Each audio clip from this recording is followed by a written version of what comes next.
All right, welcome everyone. Good afternoon for those of you who are here with us, and good morning or good afternoon or good day for those of you who are online, depending on your time zone. Welcome back to day 2 of the OBSSR Behavioral Social Sciences Research Festival. My name is Rosalind King. I am the Chief of the Scientific Development and Coordination section, and we're very pleased to have you all here. I have a few housekeeping items first. Please silence your devices. Remember that the meeting is being recorded. Also, this is a hybrid meeting, so we will have the virtual attendees able to submit questions, and we will also have someone here in the room to help folks who want to ask a question directly from the microphone.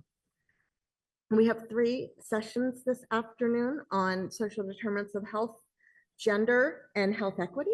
But before we get to those speaker sessions, we're very happy to have our fireside chat. And our director, Dr. Jane Simoni, will come back up to the stage to introduce our special guest.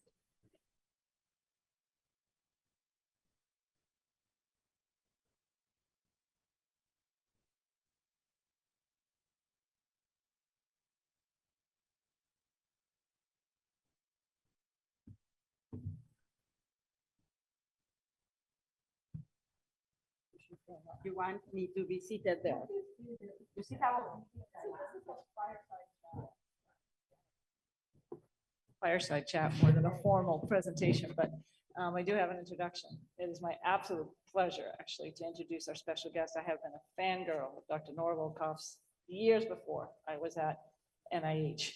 Dr. Nora Volkoff is a renowned neuroscientist and a pioneering figure in addiction research. Since 2003, she's been the director of the National Institute on Drug Abuse, the world's largest funder of research on drug use and addiction. Dr. Volkoff has been instrumental in demonstrating that drug addiction is a brain disorder. Specifically, she pioneered the use of brain imaging to investigate how substance use affects brain functions. Her research has documented how changes in the dopamine system affect the functions of brain regions involved with reward and self-control in addiction. In addition, she has also made important contributions to the neurobiology of obesity, ADHD, and aging. Dr. Volkoff was born in Mexico, the great-granddaughter of Leon Trotsky, to say that. She comes from revolutionary stock. She earned her medical degree from the National University of Mexico in Mexico City, where she received the Robbins Award for Best Medical Student of her generation. Generation, not class, notice that. Her psychiatric residency was at New York University, where she earned an award as one of 10 outstanding psychiatry residents in the United States. So genius is evident early, apparently. Dr. Volkoff has published almost 1,000 peer-reviewed articles, written 113 book chapters, manuscripts, and articles, co-edited Neuroscience in the 21st Century, and edited 4 books on neuroscience and brain imaging for mental and substance use disorders. She's won numerous awards from prominent research organizations, too many to enumerate, but I do want to highlight some of her other accolades. Time magazine has named her among the top 100 people who shape our world. Newsweek named her one of 20 people to watch. Washingtonian magazine named her among the 100 most powerful women. US News and World Report called her Innovator of the Year. And Fortune magazine listed her as one of 34 leaders who are changing healthcare today. Just a question, have you made the cover of Vogue, Dr. Volkoff? No. Not yet, okay, well, no, can't do everything, I guess. Please join me, everybody, in welcoming Dr. Nora Volkoff.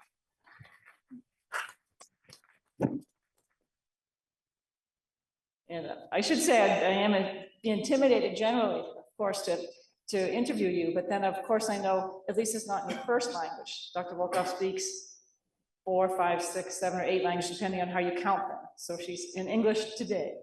It should be on. Yes. Yes. Good. All set. Okay, we start with an easy question for you. I wonder how your life experience and your training really shaped and motivated your current work, your leadership, especially in health and science. Yeah, I think we all, first of all, thanks for that really glamorous introduction. So, I mean, I've been told don't always believe what they say to you. So take everything with a grain of salt. But I think that what drives me and what has driven me, and obviously we all have those dialogues in our brain, why did I end up doing what I do? And basically, am I satisfied with these choices? And I think that some of those choices are clearly inherent on the context that you are brought up and what precedes you and what you are exposed to as a child.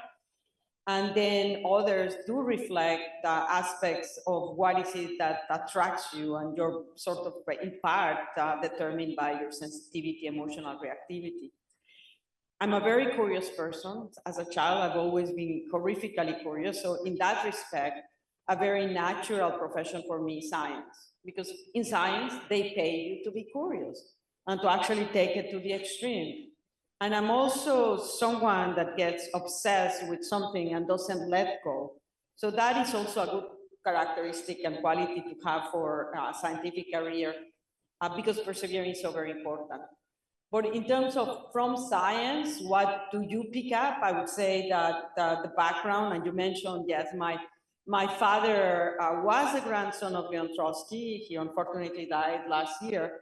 But throughout all of his life, he was very, very adamant that we as human beings have the responsibility of maximizing our talents, our opportunities to improve humankind in general, the well-being of others that may not be as lucky as we are in terms of our circumstances. And so that has been imprinted from the beginning, and both on my mother and my father's side, their families have been the subject of persecution because of the bellicose, what I call the bellicose nature of men. One, the Russian Revolution, when Stalin takes power, kills the family of my father. But on my mother's side, the Spanish Civil War, she was born in Spain, and when Franco took power, that basically they went against all of those people that were not. So they ended up in Mexico because Mexico provides political asylum to anyone. And they got married, and we were born there. But we had, in our upbringing, and by the way, we're 4 girls, in our upbringing, it was always that sense of responsibility that we had, and that we could not waste our life, that beyond that, that actually it's an extraordinary opportunity each one of us has to be alive and to help others. And so when you look at it from the perspective of science, and you say, okay, what are the professions where you can provide something that can improve others? Medicine is a perfect. I mean, I think it is an extraordinary privilege to be able to go into medical school, because you have that. I mean, the opportunity to be with another person, the opportunity to help. And if you think about it, it's sort of actually how rewarding it is to be able to help someone. And so I always put in my emails, I need help, because I know that's reinforcing. And people tend to basically very rarely say, no, I'm not going to help you. So medicine was very natural. And then why psychiatry and why addiction? And psychiatry to me was because of the most challenging aspects of our world is consciousness, the awareness of each one of us as individuals, the awareness of what is it that makes humans able to think and feel, or the same thing, other animals? What underlies that capacity of self-determination and of awareness? So that is neuroscience. So, and why psychiatry? Psychiatry was very appealing for me because when you have a pathology, it allows you, it's almost like it amplifies the process that you want to study. So, for example, if you have someone that has a diagnosis of schizophrenia and is hallucinating, that gives you an opportunity to investigate what areas of the brain are able to determine what's real and what is basically internal. And we all have, when we dream all of these things, but we know a posteriori that it was a dream, but when there are certain circuits that get disrupted, you lose that capacity. So, but why addiction? And it was addiction because of all of the diseases of mental illness, and I consider addiction a mental disease. It is the one that robs you of your ability of self-determination, where an individual, for pursuing a chemical, actually gives up almost everything that's valuable in their life. And to me, that's antithetical to the essence by which biology has created our physiology and our brains, because our brains have evolved to maximize the likelihood that we will survive. So how can a chemical produce that? And that's what caught me from the scientific, curious perspective.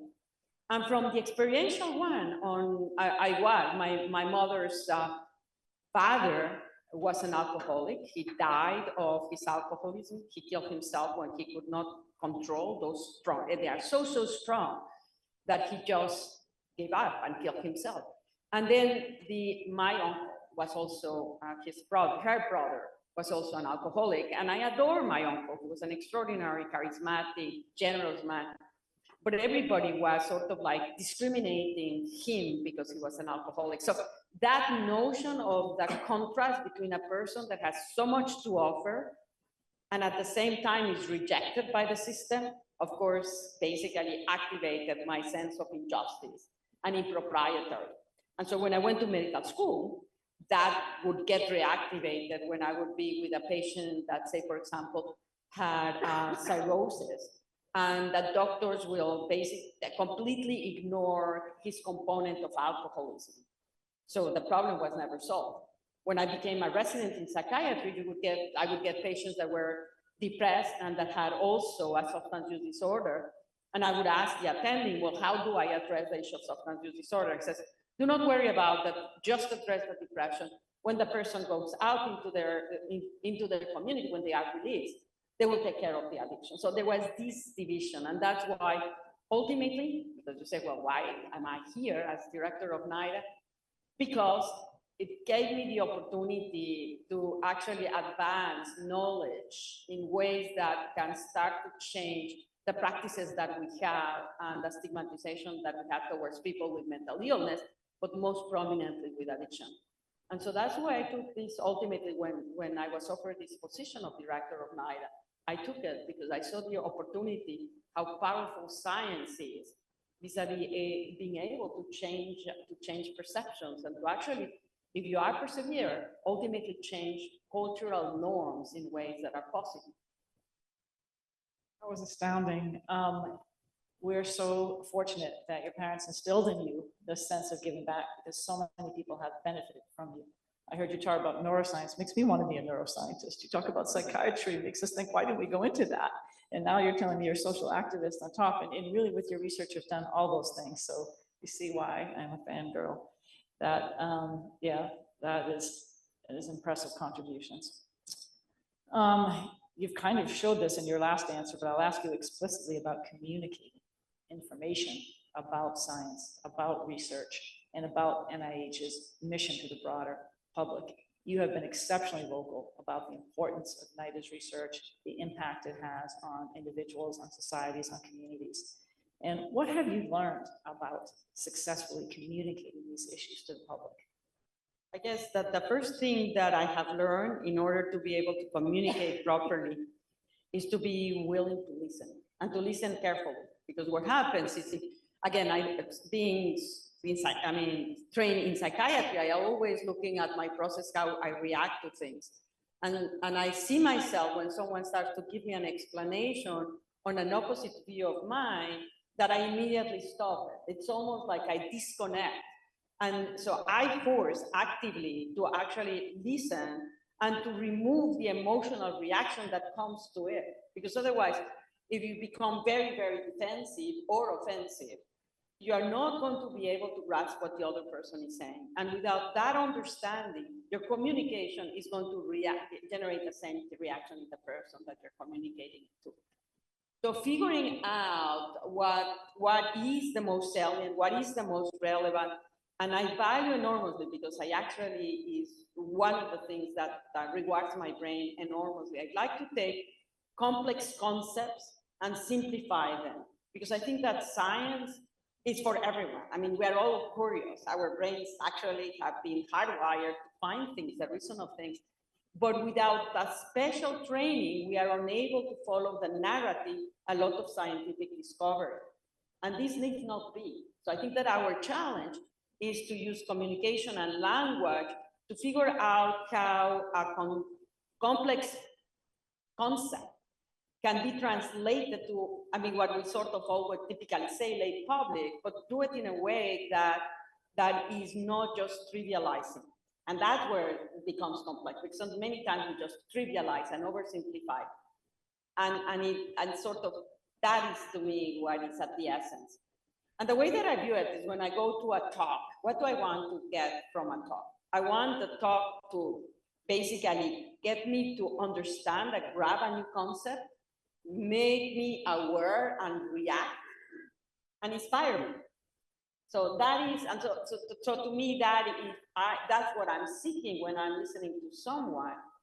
That's what I aim in terms of my communication. I mean, of course, it's easier said than done, but those are the aspects that I value in communication. Yeah, that is great, and you've definitely accomplished that. I think even I didn't emphasize it enough when I did the introduction and the work you've done. That really radically changed the way we think of substance abuse. And maybe you want to just talk about that, but it was kind of almost a moralistic argument. You know, people just couldn't stop. What's wrong with them? It was a moral, seen as a moral issue before, but you really took it into an entire other realm when you talked about the biological and physiological mechanisms. Yeah, no, and I think that this is a quirk of our human brains. We like to basically simplify things in very categorical differences. It's actually, so in addiction, it is considered by many a moral failure. And that's in general why our society has typically penalized people with punitive practices that have a problem with addiction, which we now refer to as substance use disorder. So that is an issue that science, and that's why I basically got convinced to take this job, because through science, you can actually ask the question, is what that question that drove me as a scientist to understand why a person loses control of their desires, and even though they may cognitively, conceptually don't want to take the drug, they cannot stop it. So what happens in your brain, what produces it? And so that's where, I mean, what I started to work with imaging, and imaging has been a very powerful tool for all of us in psychiatry, neurology, and neuroscience, because it allows us to see how the human brain functions. And so you start to dissect not just the areas of the brain, because now we see the brain more as a network of associated regions that accomplish a task, how that gets disrupted by addiction.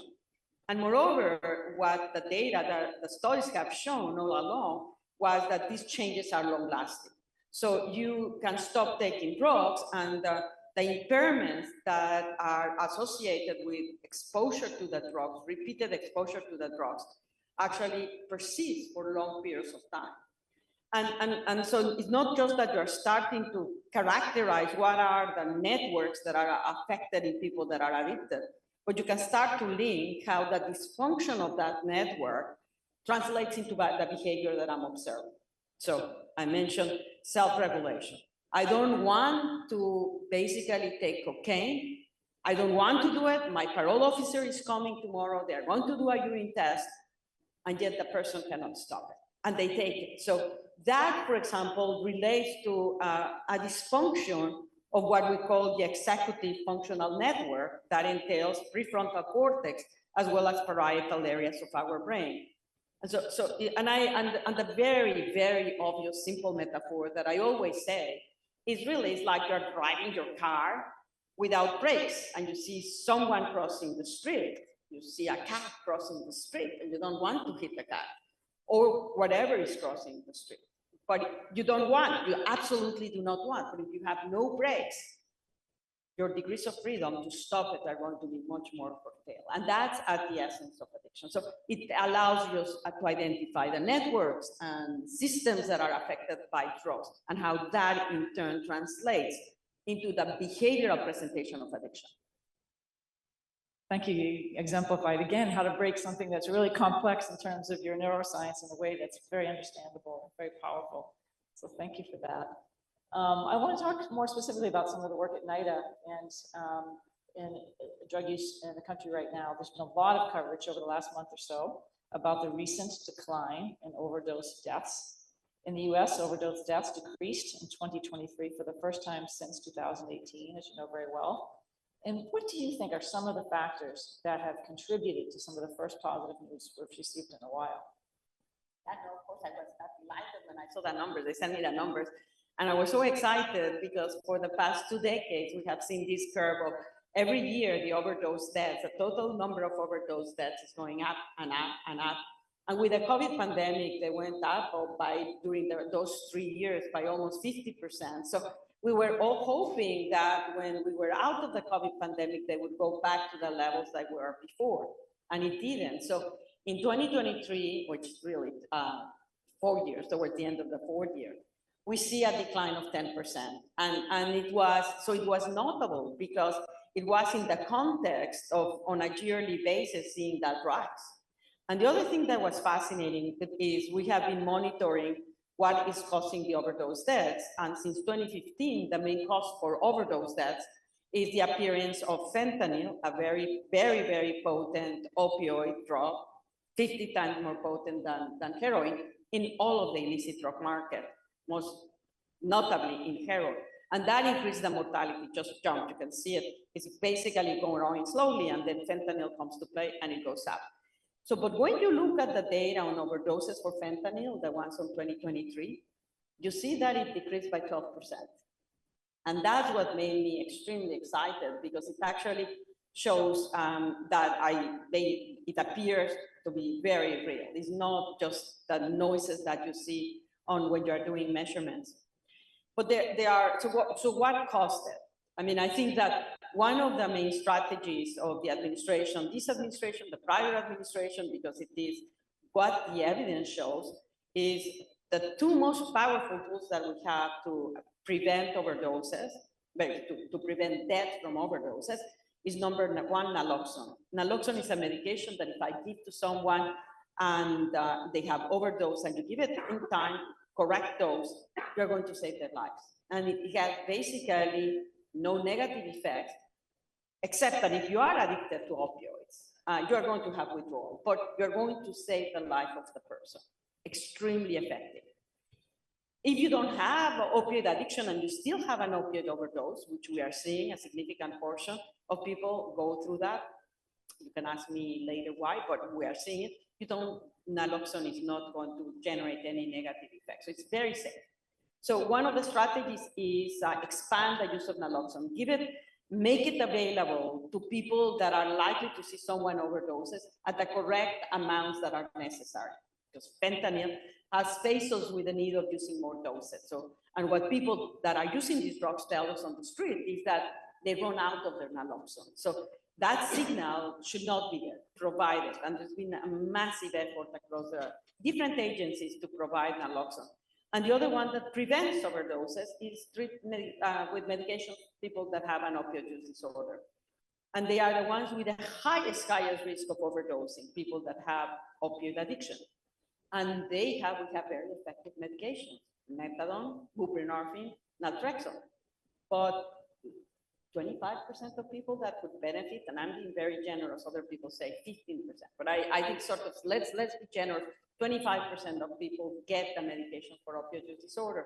So, so a priority has been, how do we expand the number of people that can get into treatment and can get access to these medications? And I think that those two factors have made a difference. And if you were to ask me, and again, this is purely speculative on my part at this point, I would say that perhaps the most consequential has been naloxone, because it's incredible. I mean, yesterday we had a patient, Pierre Navigator, who himself used to take fentanyl and who had overdosed, he was saying like seven times in the last occasion, with the intent to kill himself. And he has been resuscitated with naloxone. And he started to be basically a peer navigator in a harm reduction program. And over a period of 4 years, he said he had saved 175 lives. Think about it. I mean, just sort of as a doctor, you can say that gets you an idea of the magnitude and the effectiveness of what the proper implementation and access to naloxone can do.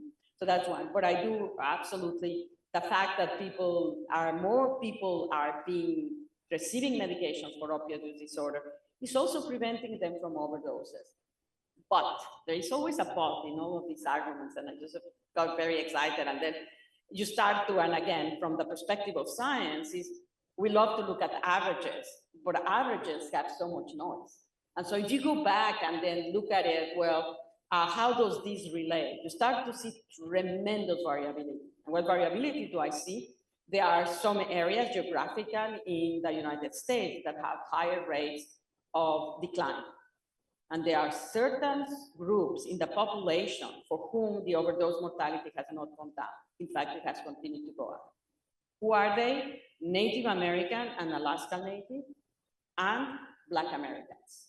And so, so in my brain, I say, well, what is going on? If we say that naloxone and the data shows that it's very effective in reversing overdoses and saving lives, and then we know that medications for opioid use disorder are very effective in preventing you overdosing, does it follow in my brain that perhaps we are not bringing those treatments and those opportunities to people from these communities?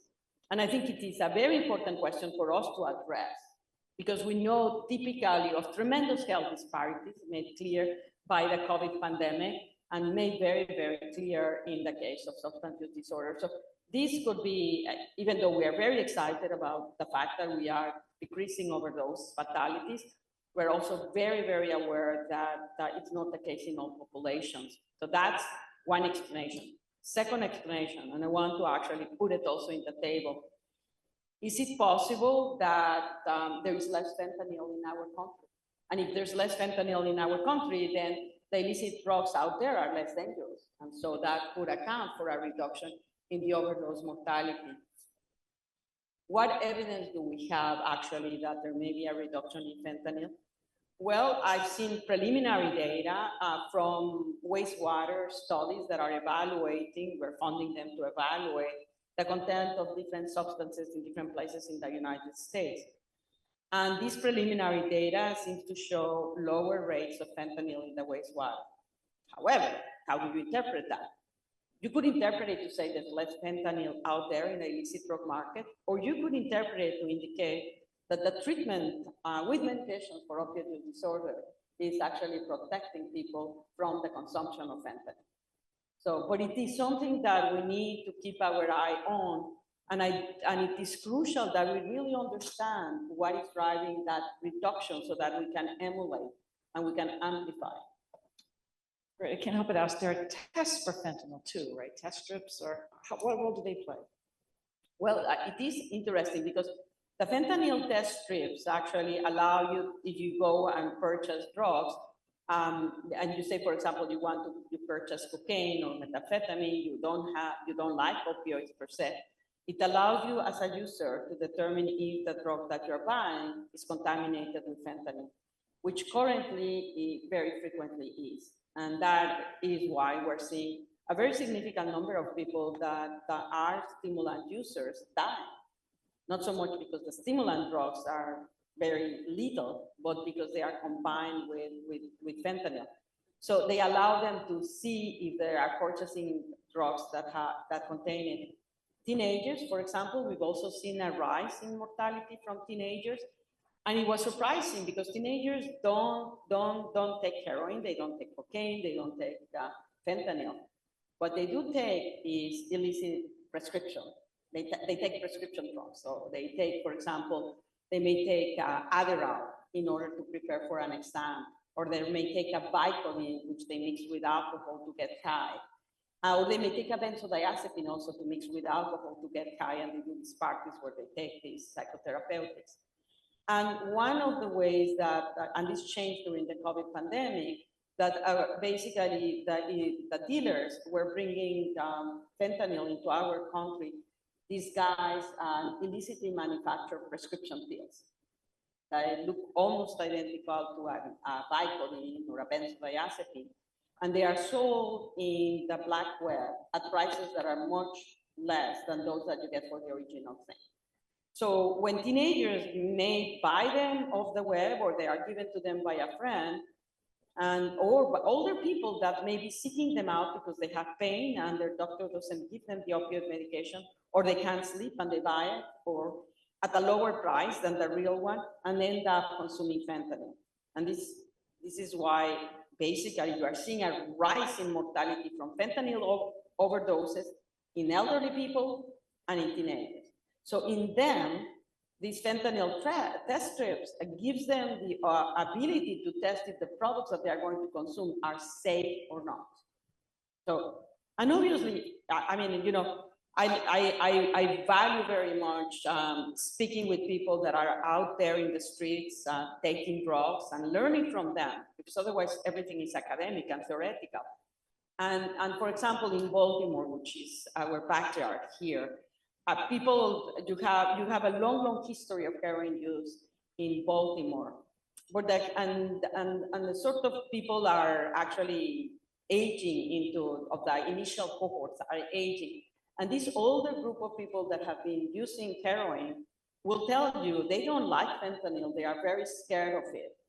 But the drug that when they, first of all, heroin that is pure without fentanyl is much more expensive and very difficult to get your hands on. So they are forced to take it. So, and in other instances, people that are seeking fentanyl directly. So when you're asking me, what is the value of the fentanyl test strips? We have to need to recognize it in the context of what is it that we're wanting to achieve.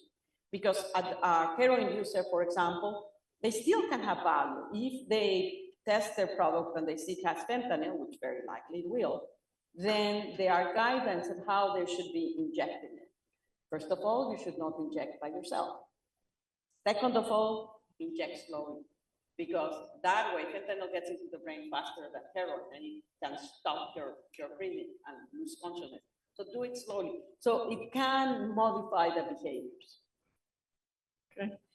When you talk about inequities, you're talking about Native Americans, African Americans, social and behavioral sciences think often of the social structural determinants of health.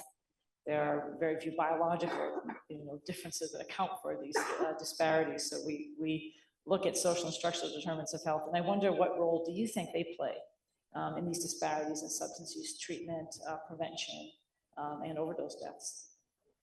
I mean, they're fundamental, and I think about it that many of the social disparities definitely are affecting, I would sort of say, it's hard to think of a health condition that are not affected by the social disparities that we have. We have based, and you started to ask me, well, what does the neuroscience tell us about addiction? And said, well, you can study the effects of drugs and how they modify the brain. But people were there is a whole group of people that get very offended by the sense of saying addiction is a disease of the brain. They say, well, basically that removes the responsibility of the social structure that creates these disparities that can make some people more vulnerable than others. But they are not in any way antithetical or contradictory. It's sort of, if you look at something like diabetes or obesity, social factors are so fundamental, and then no one would question it, that it is not a disease. So I think that social factors are fundamental in terms of shaping your vulnerability for taking drugs, and if you take drugs, shaping your vulnerability to escalate into compulsive use and addiction. And then if you become addicted, social disparities determine whether you will get treatment, whether you will get quality treatment, whether you will end instead on jail, where you will overdose and die, where you will be able to recover. So it influences the whole cascade all along. And so, and scientifically, well, obviously there are aspects of understanding how do we modify these entry points that are being influenced by these social determinants. But from the perspective of neuroscience, an area that has been that has fascinated me all along has been, what is it that our environment does to our brain as it is developing through childhood and adolescence? Because we know from social studies that adverse childhood experiences actually dramatically rise your risk of ending up with a substance use disorder. And that effect is much greater than whatever genetic vulnerability you may have. So the question is, why? What is it that it's doing that is making our brain, these adverse childhood experiences? What are they doing to the architecture of our brain, the functional reactivity of the functional networks, on the way that we are going to be responding to drugs, or we're going to be seeking them as reinforcers? So that is an area that I think is very, very important. And you say, well, why? Why? And I would say it is very important because if we can understand how an adverse childhood experience negatively impacts the development of your brain, then you can tailor interventions to try to remediate it or to buffer that dysfunction. What brings us up to our next question on the ABCD study of adolescent brain, where they're looking at trying to understand the effects of substance use on adolescents. One of the exciting research areas is exposure to screen time among adolescents. And the CDC estimates now that the average daily screen time for 11 to 14-year-olds is 9 hours daily. What are some of the hypothesized mechanisms through which you think screen time exposure is impacting the brain, behavior, and health? Yeah, no, and it's an extremely important area of research, and we need to investigate much more, and the ABCD study has helped us. And so the ABCD study has helped illuminate some of the answers, but the first thing that they tell us is that none of the screens are the same. Second thing that they tell us is that it is not a black and white. In certain circumstances, for example, the use of social media can be beneficial, particularly when it's targeted to teenagers that may have difficulty interacting with others or are very, very isolated. But at the same time, we've come to realize that the extensive use of social media has come at the expense of teenagers interacting with one another. And as a result of that, they basically been lost in the developmental trajectories that are necessary for us, all of us to learn to play with one another. That's one. The other aspect that has been shown by the excessive social media exposure is that you get a distorted sense of reality, because what you are seeing are the others in conditions that may have been manipulated. And that leads you to underestimate your value as a person or what you have. And then through this social media, it is very easy to basically bully certain characteristics of individual, and this has come to play. So it's not a simple answer, because actually there are instances where the utilization of certain screen can have positive effects, and in others where it can be very, very negative. I think that and a very intriguing, I was fascinated because, again, I love when data comes out with results that are completely antithetical to what you expect. I guess a study from the ABCD that showed that teenagers that spend the most hours playing video games had better working memory and reaction time capabilities. They were scoring better. And so the issue that they didn't say is, how does that relate overall in their educational attainment? But think about it, what you're doing is you are actually maximizing the use of certain skills when you're playing video games. And therefore, those areas of the brain is very neuroplastic, are actually getting activated. And yesterday, I think, or today, in the NIH report, there was an article that was proposing the use of video gaming for elderly people to be cognitively active. And so you can see, we cannot look at these things black and white. Absolutely, the data is unequivocal that the excessive use of social media has actually made teenagers much more anxious and more depressed, that can facilitate social contagions and behaviors that can be very, very harmful, like suicidal behaviors and bullying. So, but we also have evidence that when used properly, they can be used as powerful tools. Great. We have a couple more questions, and then we're going to open it up to the group for questions. But that kind of goes into, as we're talking about social media companies. I know you wrote an interesting blog recently on commercial determinants of health. We talked broadly about social factors, social determinants. But can you tell us a little bit about commercial determinants of health? How are they different? How might they be important in the treatment of substance use and other issues? Yeah, no, and the commercial determinants of health, people can make an argument, is part of the social determinants of health. But why I like the concept as a separate one, and why it immediately attracted my attention in the case of addiction, is that addiction is at the essence a product of the commercial determinants of health. If we didn't have the products that are actually being driven by commercial interest, we would not have addiction, no matter how many genetics you have. And this was clear, for example, with nicotine addiction. In the 1900s, we didn't have much nicotine addiction because there were not cigarettes. There was not, the moment that you generate an industry, that's when it becomes problematic. And as we look at it, and I think that even with respect to social media, there is consideration about, by discussing it and describing it as the commercial determinants, as the responsibility that we have to regulate those commercial interests in ways that they're going to be minimizing the negative effects of the products. And that we do it proactively, and this has come out very, very strongly, certainly for social media, because the algorithms are maximizing the ability. I mean, it's very simple algorithms that determine that if you like something as rewarding, and if it's basically not predictable, you're going to keep on doing it and doing it and doing it. I mean, that's Skinner 101. But it is also, but those algorithms are being used by social media left and right, and there's no one regulating them. So by discussing the issue of the commercial determinants, we put the horse in front of the cart, as opposed to the cart then driving us. And I see it with respect, for example, right now, we have a cannabis industries growing all over the United States. We are seeing actually also, we saw it with alcohol, we saw it with tobacco. And in my brain, we're seeing it an area that has me great concern is gambling.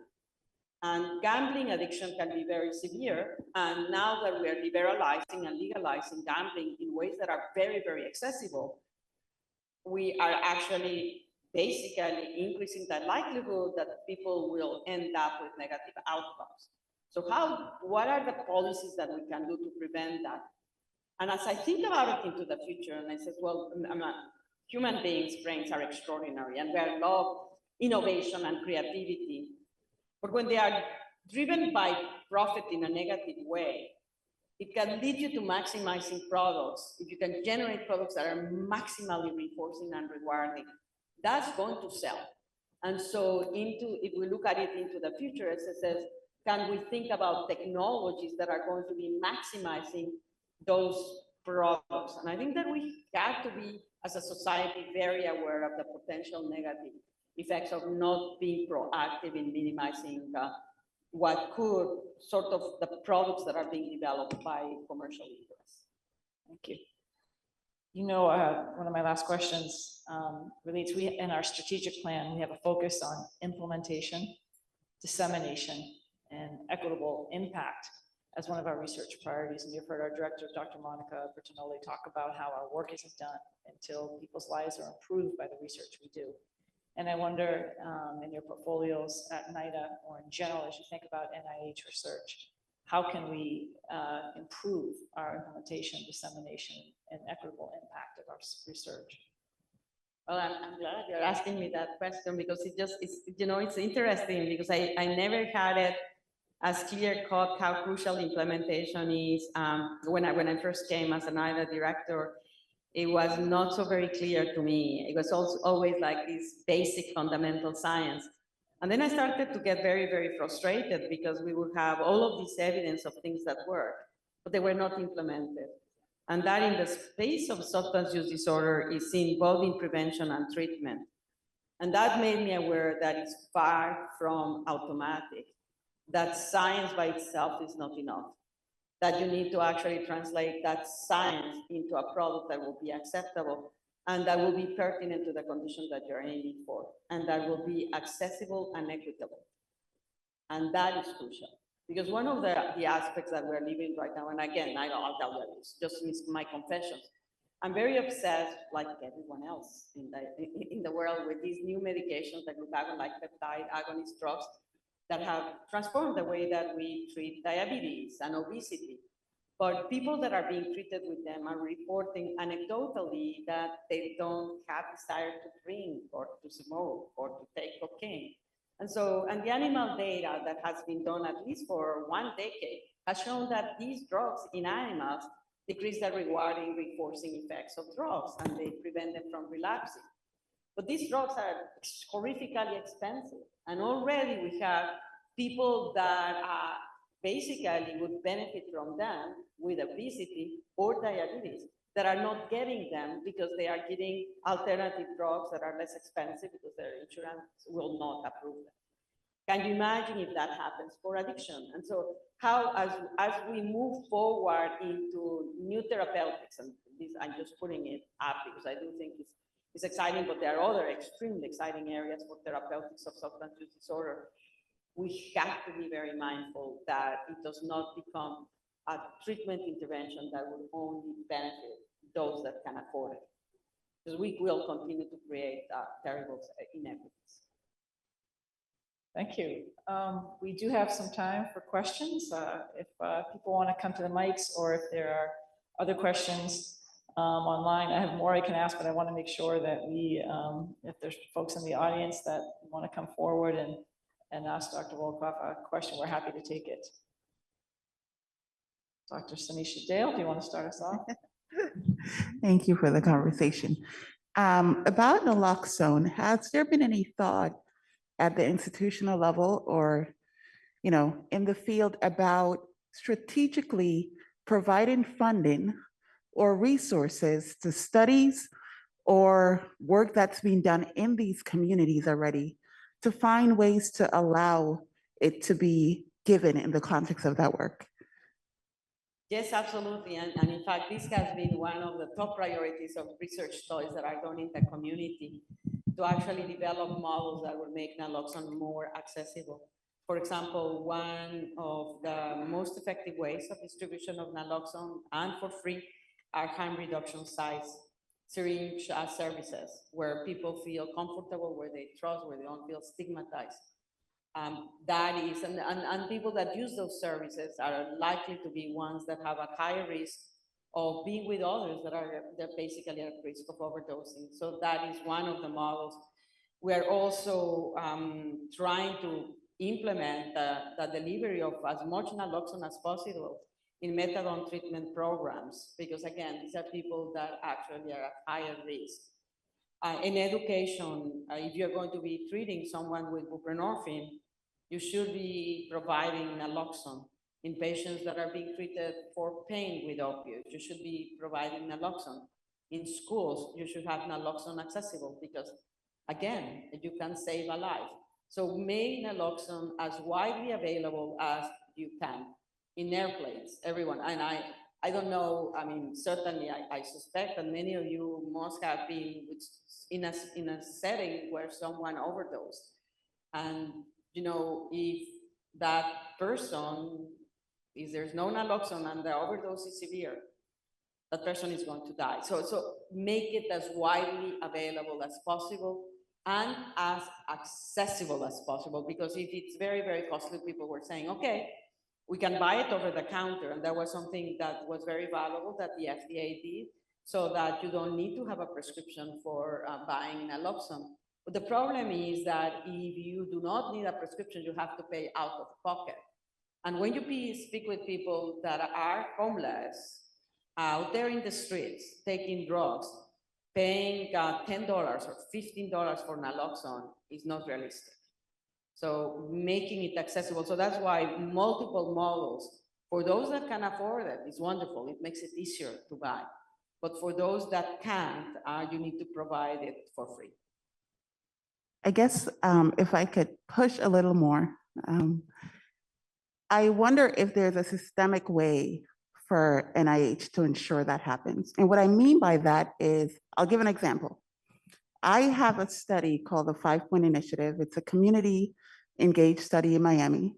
We interface on average with 200 individuals in predominantly Black communities in Miami that are high impact in terms of HIV. Our study has gathered and gotten naloxone to have for our team members in case we ever need to utilize it for people we engage with. However, it is not clear to me, even based on asking, how we could get it to distribute easily to individuals who we know are in areas that are more high impact. So I feel like while the idea of it being accessible is there, it's not something that's being systemically done or articulated to researchers who are on the ground and embedded in communities. I also know of many community partners who are in the same situation where they have to go and find and ask and get some versus it being available in abundance on the ground.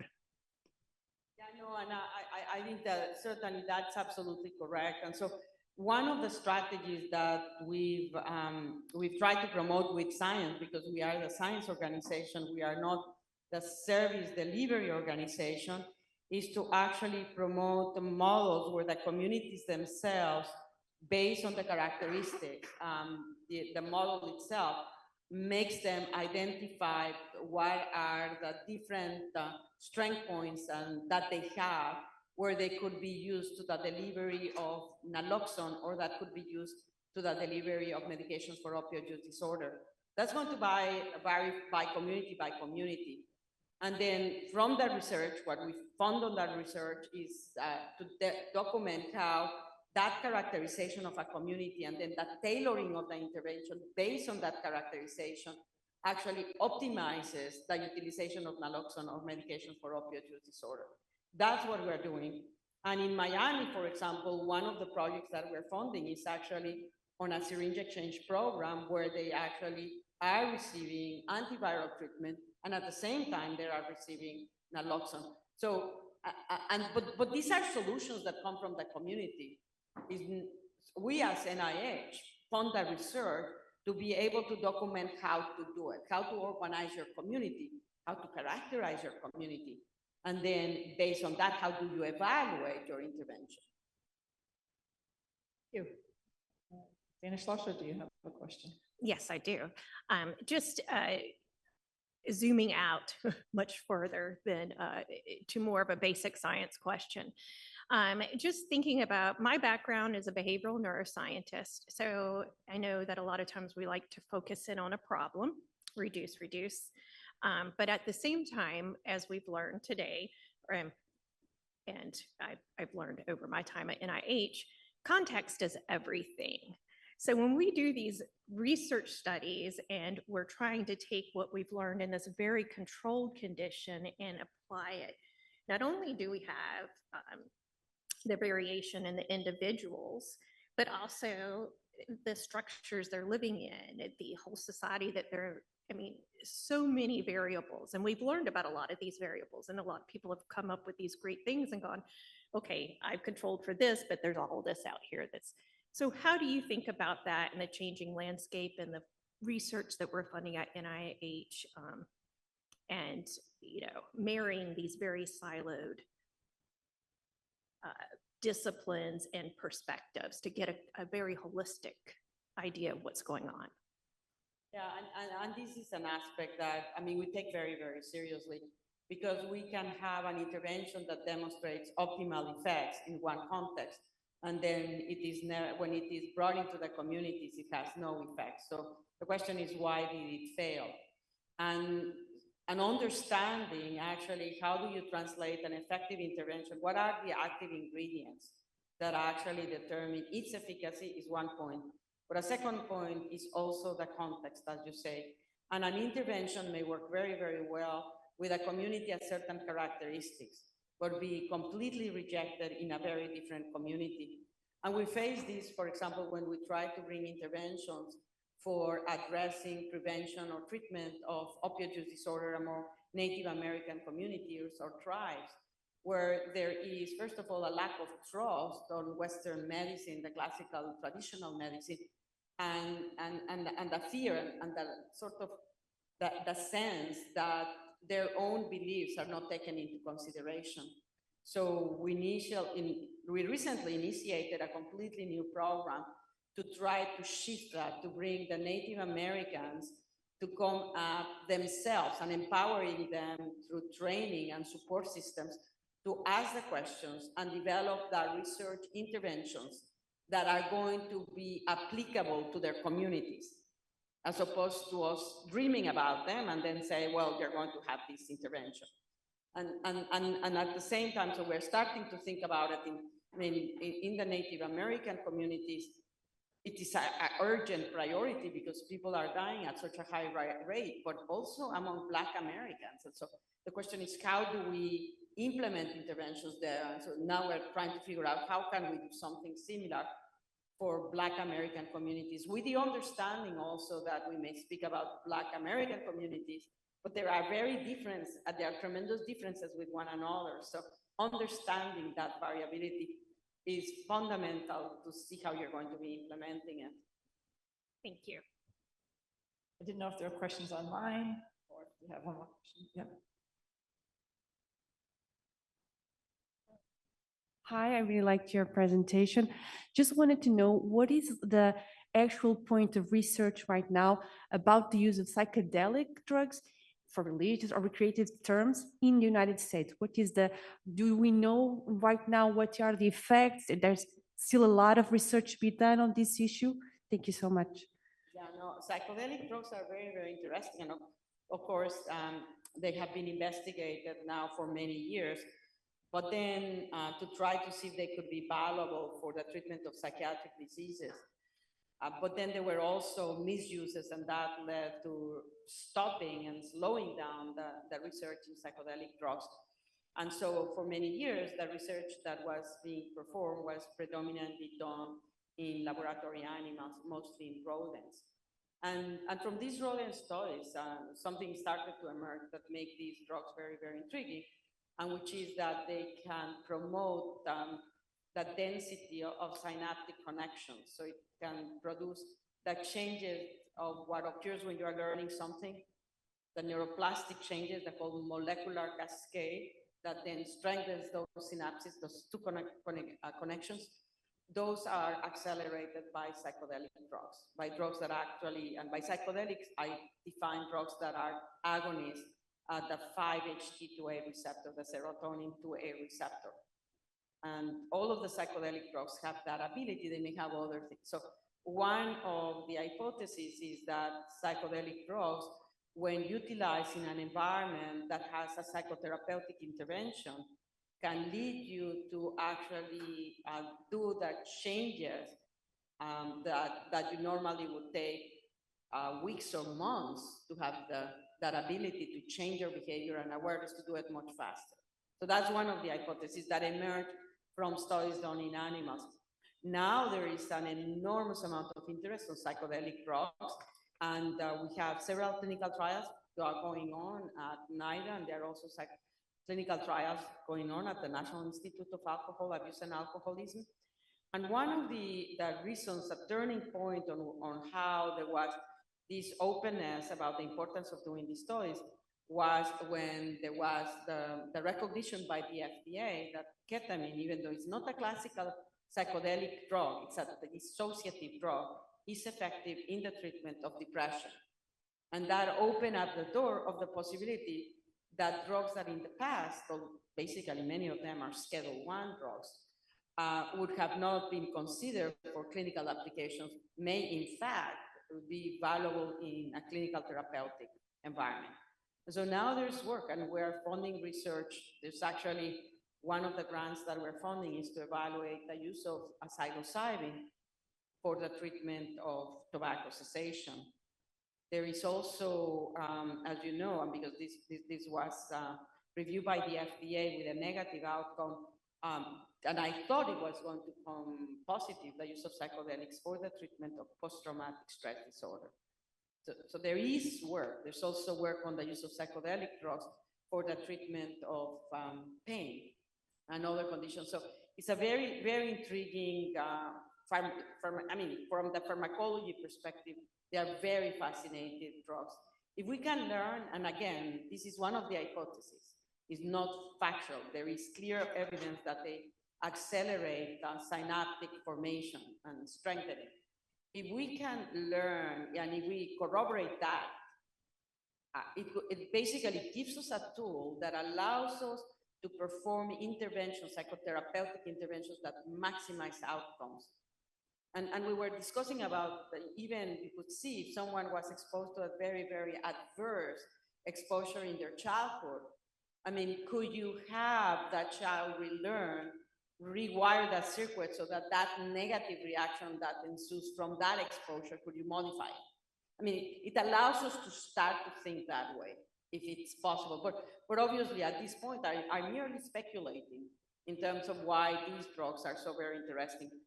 Another hypothesis, just for being a little bit more comprehensive, is that your brain actually has these oscillatory processes. I mean, we are electrical signals and networks are going, interacting and dialoguing with one another.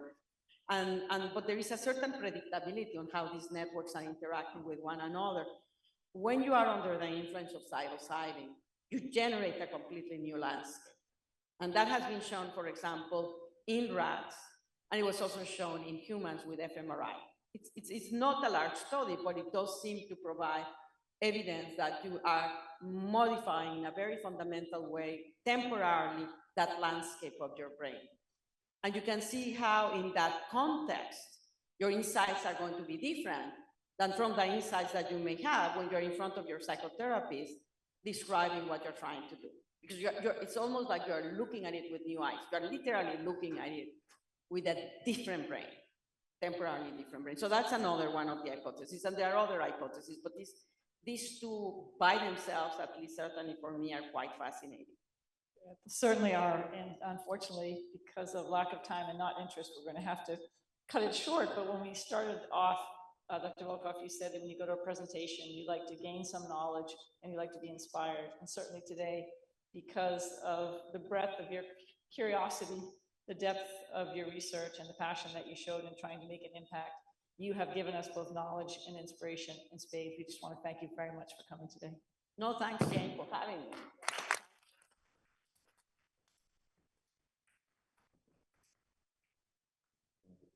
So thank you so much. Again, just a big thank you to Dr. Volkoff and Dr. Simoni for that excellent and rich discussion. So next, we're going to take a very brief 5-minute break. We aim to return back here at 2:10. And when we return, we will begin session 3, which will be moderated by Dr. Reagan Bishop from the National Human Genome Research Institute. And that session will focus on BSSR approaches examining social determinants of health. Thank you so much. Okay, everyone, we're going to go ahead and get started with session 3, where we will be listening to a session about the approaches to examining social determinants of health. Our first speaker is going to be April Carconi, a professor of behavioral sciences at Wayne State University.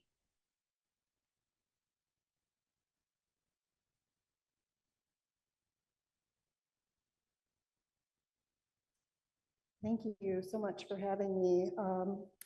I was already a little anxious coming here to Wayne State, or excuse me, to NIH, and then I have to follow the premier scientists of our generation. So needless to say, hopefully things will go well. But thank you so much for the opportunity to speak here today. As mentioned, I am speaking on behalf of Dr. Deborah Ellis, who is my longtime collaborator and mentor. Deborah can't be here today because she is serving on an NIH review committee, so she is serving her academic duty in that regard. So Deborah and I are located at Wayne State University in Detroit, which is a largely Black community that is significantly affected by numerous health disparities and inequities. So I'd like to just start today by acknowledging the support of NIH and the research that I'm going to present here today. I also think it's really important that we acknowledge the families that participated in this research study, as well as the research staff who we relied on to execute the research that we designed. I wouldn't be here without them. So, for more than 20 years, we have been aware of the disparities that Black communities and other communities of color with type 1 diabetes, as well as other chronic illnesses face. The youth in these communities are much less likely to demonstrate glycemic control in the recommended range. They face greater comorbidities and complications. And now with the advent of diabetes technology, they're falling behind in there as well. They're less likely to initiate diabetes technology. And when they do initiate it, they're less likely to use it well. Yet, despite knowing all of this, there's been very little intervention research to demonstrate the ability to improve these health disparities. So like many intervention researchers, we have been leveraging implementation science in our efforts to develop effective interventions to support Black families living with type 1 diabetes and to reduce health disparities. When thinking about the interventions to address health disparities, implementation science suggests at least two strategies. The first strategy is to ensure that we include families like Black families that are affected by health disparities in our research studies. And the second is to design studies that exclusively focus on those populations. Both of these approaches are needed. And today I'm going to talk to you about a study in which we designed where we specifically focused on Black families affected by type 1 diabetes health disparities. This framework, the Health Equity Implementation Framework, combines an implementation framework and the Health Disparities Framework. And the reason I'm sharing this with you today is because the integration of these two perspectives helps shed light at the intersection of implementation science and health disparities work, which might not be revealed if we were to use either of these approaches independently. And even though this framework was not published in 2017 when we initiated this research, or even earlier when we developed this intervention, it is a useful tool to think about our work and to build an intervention and reduce health disparities in a high-risk population. I'm going to touch on three aspects of this framework today: patient-level factors, provider-level factors, and factors associated with the intervention itself or the innovation. So the research that I'm going to talk with you about today is a multi-center effectiveness implementation study. And we conducted this research in collaboration with 7 pediatric diabetes clinics in 2 major metropolitan areas. And we delivered this randomized controlled trial at 4 pediatric clinics in the city of Chicago and 3 in Detroit. Patients targeted for the study were Black early adolescents who had been diagnosed with type 1 diabetes for at least 6 months. And this group is at particularly high risk for type 1 diabetes health disparities due to the combination of both their age and their race. So as children enter adolescence, parents begin to give them much more independence and autonomy, as is developmentally appropriate. However, when children are provided with more autonomy and independence, we know they don't always choose the right things to do. So unfortunately, at the same time, parents are withdrawing their support and engagement in their children's lives and in their chronic illness management. So because we were hoping to intervene on this process, we needed to engage the primary caregiver in our intervention. And the primary caregiver was defined as the person who helped the child with their diabetes care the majority of the time. So the evidence-based intervention that we were testing was called the 3 M's. The 3 M's is an intervention to encourage parents to remain engaged in their adolescents' daily diabetes care during this time when many parents become disengaged, which leads to declines in diabetes self-management and glycemic control. And the 3 M's refers to 3 critical parental monitoring behaviors which support adolescents' diabetes care. The first is to observe as many doses of insulin as possible each day. The second is to check your child's blood glucose meter daily or monitor daily. And 3, to eat at least 1 meal a day with your child so that you can observe carbohydrate counting and other meal-related behaviors. So medicine, monitoring, and meals, the 3 M's. The 3Ms was a brief intervention. It was grounded in the information, motivation, behavioral skills model, and delivered with the motivational interviewing framework. Each intervention session was delivered through a mobile device, an iPad, and took about 15 minutes to complete.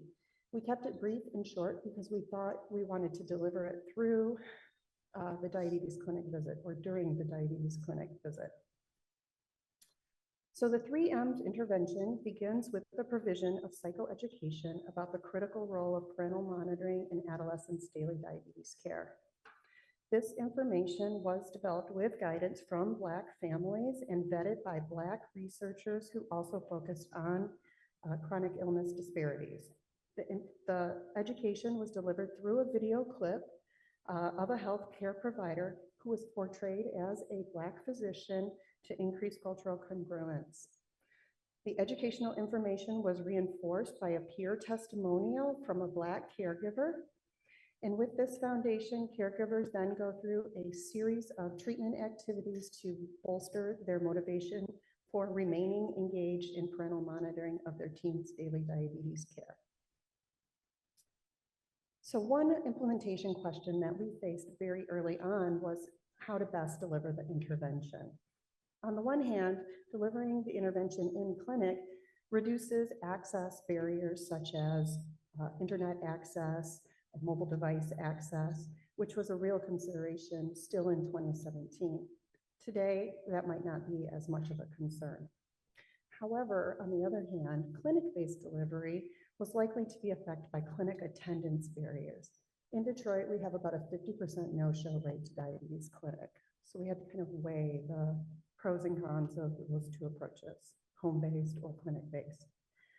We decided to test as part of our implementation aim, how many intervention sessions we could realistically deliver in clinic to capitalize on a moment when the parent is primed and the kid is primed to talk about their diabetes during a 12-month period in clinic. We estimated it would be feasible to deliver up to 3 sessions in a 12-month period, following the expectation that children and families will come into clinic every quarter or every 3 to 4 months. So we enrolled 149 caregiver adolescent dyads into this study. The majority were caregivers who were single parenting females. They had about 13 years of education on average, and their family income was about $25,000, the median. This was about 95% of the US poverty level for a family of 4 in 2020. Their adolescent children were mostly females. They were around 13 years old and had been living with diabetes for about 6 years. And as you can see, they demonstrated rather poor hemoglobin A1C, the measure of glycemic control, which is the primary diabetes health outcome, even though we weren't specifically recruiting these youth based on their A1C. And if you're unfamiliar with the A1C, the expectation at this time was that children have an A1C of 8% or lower, and that with the advent of the diabetes technology, that has been tightened to 7 to 7.5% now. In most of these children, 72% were getting their insulin through injections, and none were using a continuous glucose monitor at this time. We did have very good recruitment rates, which we're very proud of. So only 27% of people refused to participate, and 96% were retained in the study. So what did we learn? So the findings from this study suggested that although there were not between group differences in A1C at the end of the trial, we did observe both clinically and statistically significant improvements in A1C within the 3Ms group at 6 and 12 months. At 6 months, youth whose caregivers had received the 3Ms intervention demonstrated an improvement in their hemoglobin A1C of a 0.53%. And a 0.5% is a clinically significant improvement that is associated with the improvement of short-term complications as well as the development of long-term complications later in life. And as you can see, the control group did not really change. At 18 months, the 3Ms youth demonstrated even greater improvements in their hemoglobin A1C at 0.83%. And we saw a little bit of improvement in the control group, but this was not a statistically or clinically significant improvement. So let's talk a little bit about depression. It's a common comorbidity affecting about 20% of youth living with type 1 diabetes, and depression impacts daily diabetes care by reducing motivation to complete daily diabetes care tasks and through metabolic processes related to systemic inflammation. Depression is also associated with increases in family conflict as well as decreased parental involvement, which makes it a very important moderator for many type 1 diabetes studies. In our sample, about a quarter of the youth met the clinical cutoff for symptoms of depression. When we investigated the impact of the 3Ms intervention among these youth with elevated levels of depression, we found an even stronger effect.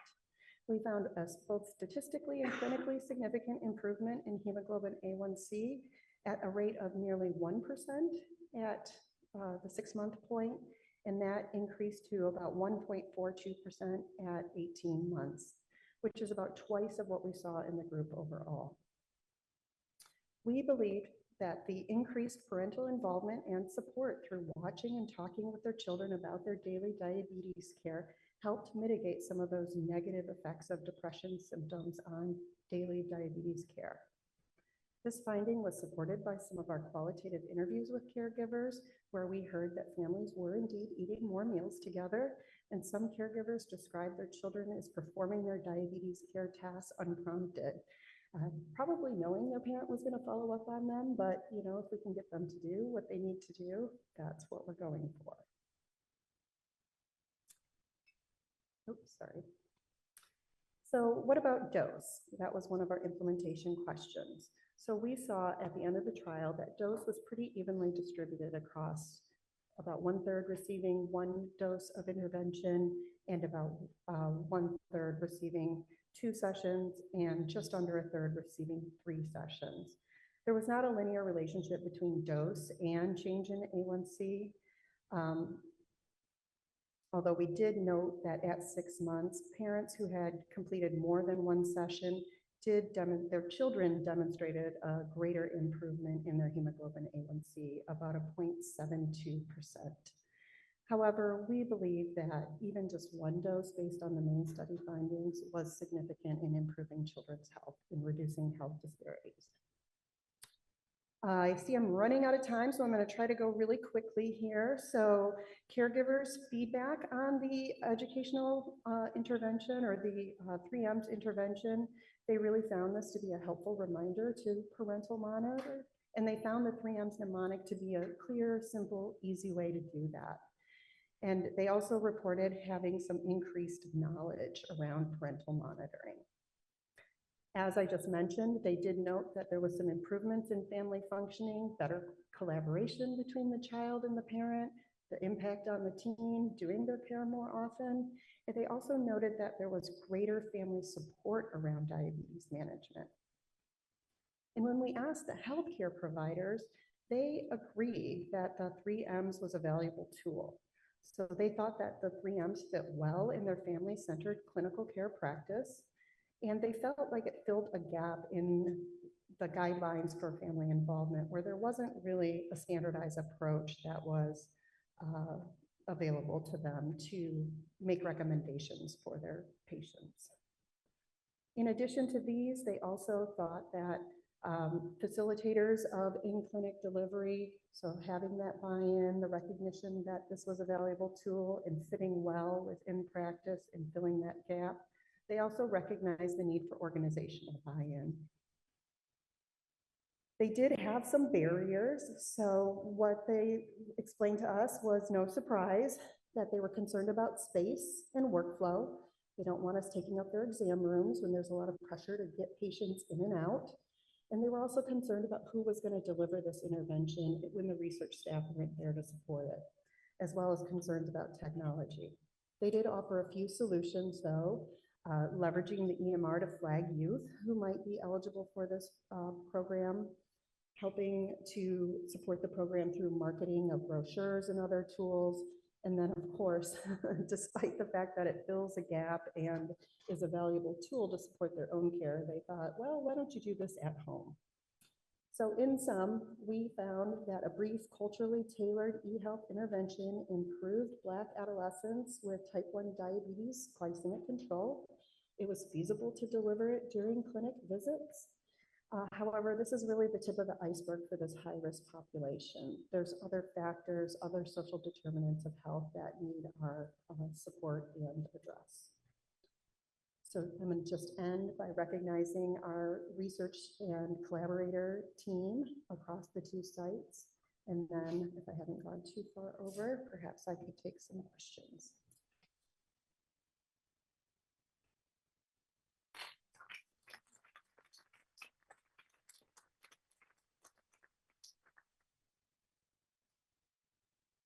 I think we have time for maybe like 1 question, 1 or 2 questions.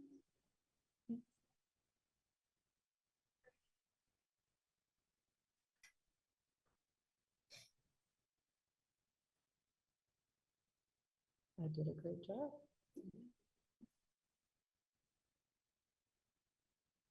Great job. I know those interventions are not easy to do. I was surprised in the beginning that you weren't sure whether it would be easier to do it at home or easier to come in, even though there are barriers to coming to the clinic. During the course of the study, did you learn anything about what the specific barriers are and how to address those, or for which families they were different? What were the families that had trouble coming in? What were the others for whom it worked great just to, be at home or couldn't do it at home? Well, I think part of the barriers to coming to clinic is in this population I mentioned, there's a lot of single parents. So a lot of times that it poses a dilemma for being able to leave work and bring your child to clinic. Chicago is a little bit better than Detroit in terms of public transportation, but in Detroit, we have horrendous public transportation. There's no subway, there's no metro, there's a terrible bus system that it literally takes hours to get from one place to another. So if you don't have reliable transportation on your own, which many single parent, low income families do not have, that's a very significant barrier. Other concerns that we have seen over time are things like having to have childcare for other children or bring them into clinic, which can pose other logistical barriers and things of that nature. Okay, thank you.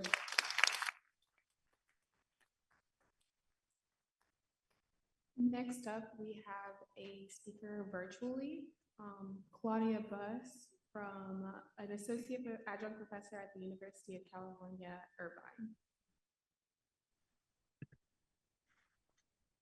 Hello, can you hear me okay?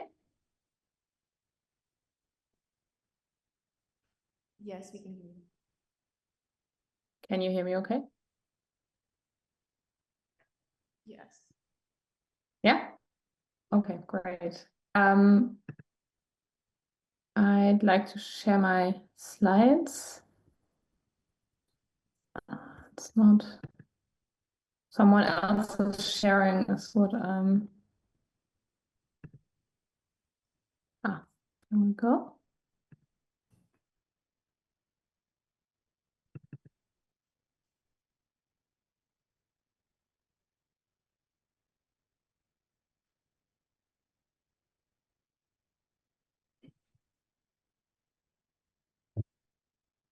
Can you see my slides well?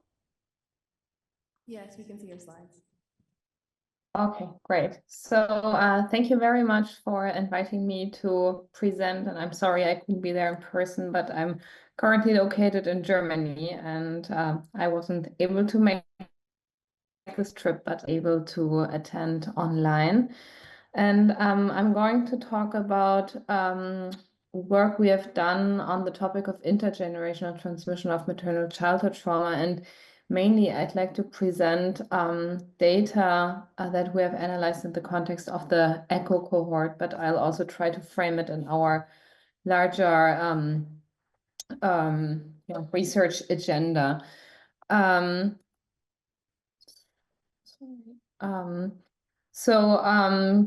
we are all aware of the long-term consequences of childhood maltreatment. And just earlier with Nora Volkov, we talked about the long-term consequences of childhood maltreatment and adverse childhood experiences, and how these can increase the risk for a range of mental and also physical health outcomes. And we are beginning to understand more and more about the biological embedding, the biological scars, why this disease vulnerability is higher after exposure to maltreatment. And it is recognized that childhood adversity is a major contributing factor to mortality and morbidity in the US, but also in Europe.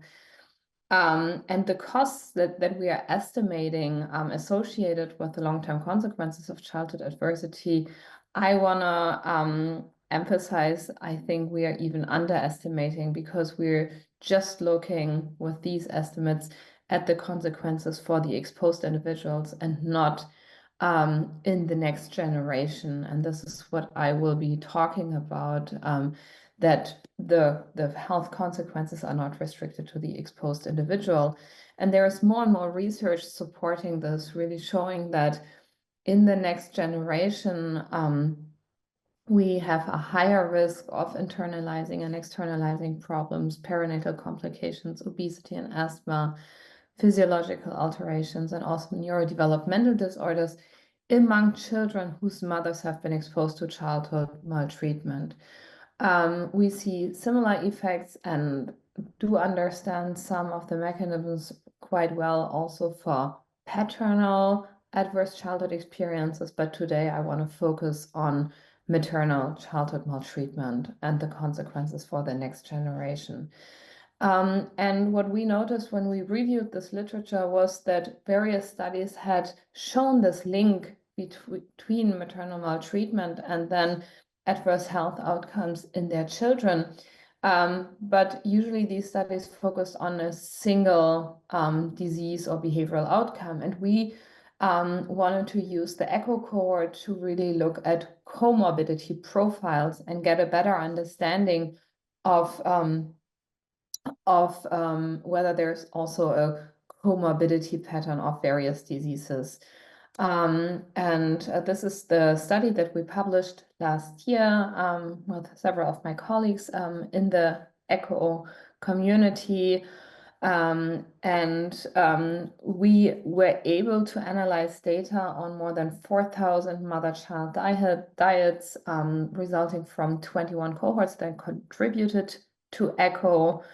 And maternal childhood maltreatment was classified as the exposure to any of the following abuse or neglect categories: so physical abuse, physical neglect, emotional abuse, emotional neglect, and sexual abuse.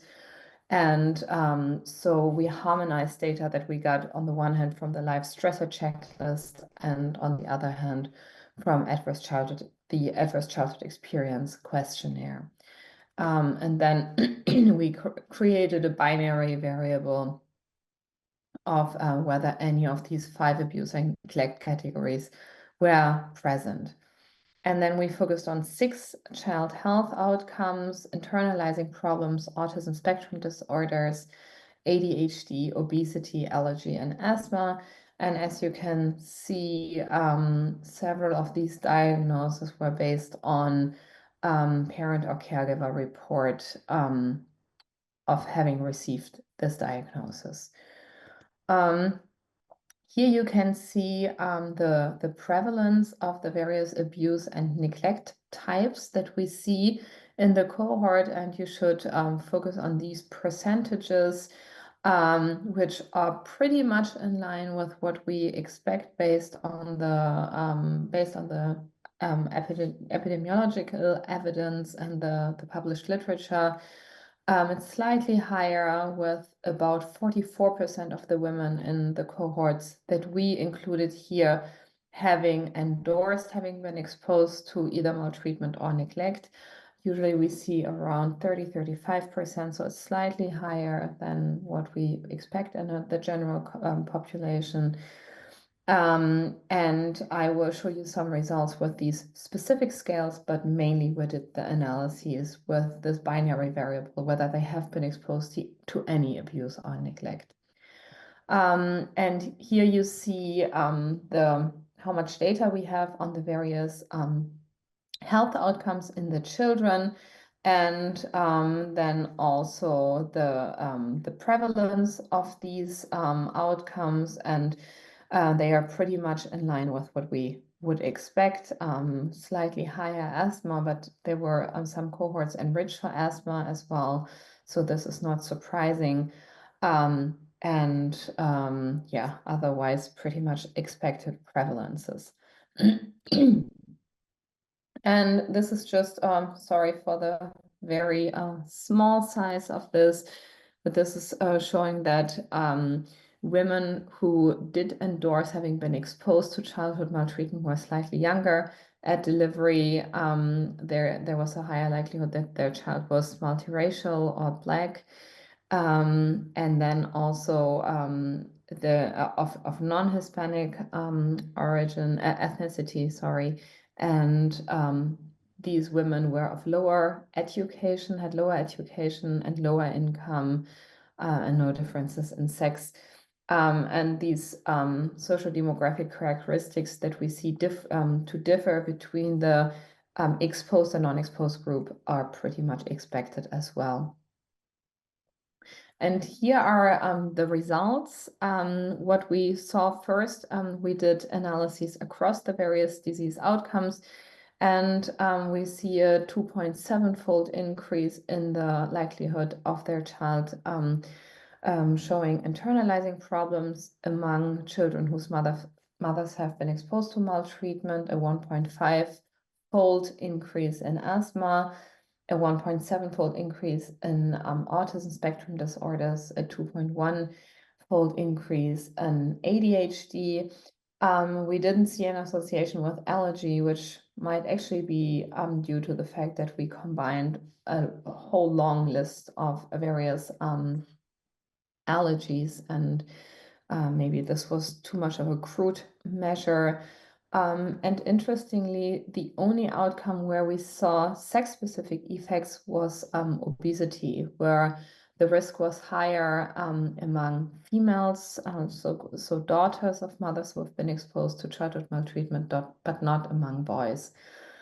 And what I would like to point out is that when we controlled for maternal diagnosis of any of these outcomes, which we also had, so in this case, depression and then asthma, etc., to kind of account for potential genetic transmission, these results more or less stayed unchanged. I told you that one of the reasons we wanted to conduct this study was that we wanted to see whether there was actually a pattern of comorbidity of various disorders that would co-occur and among children whose mothers had been exposed to childhood maltreatment. And so we did a latent class analysis across the various disease outcomes, and found this in green, this group that had a pretty high risk among all the health outcomes that we included here.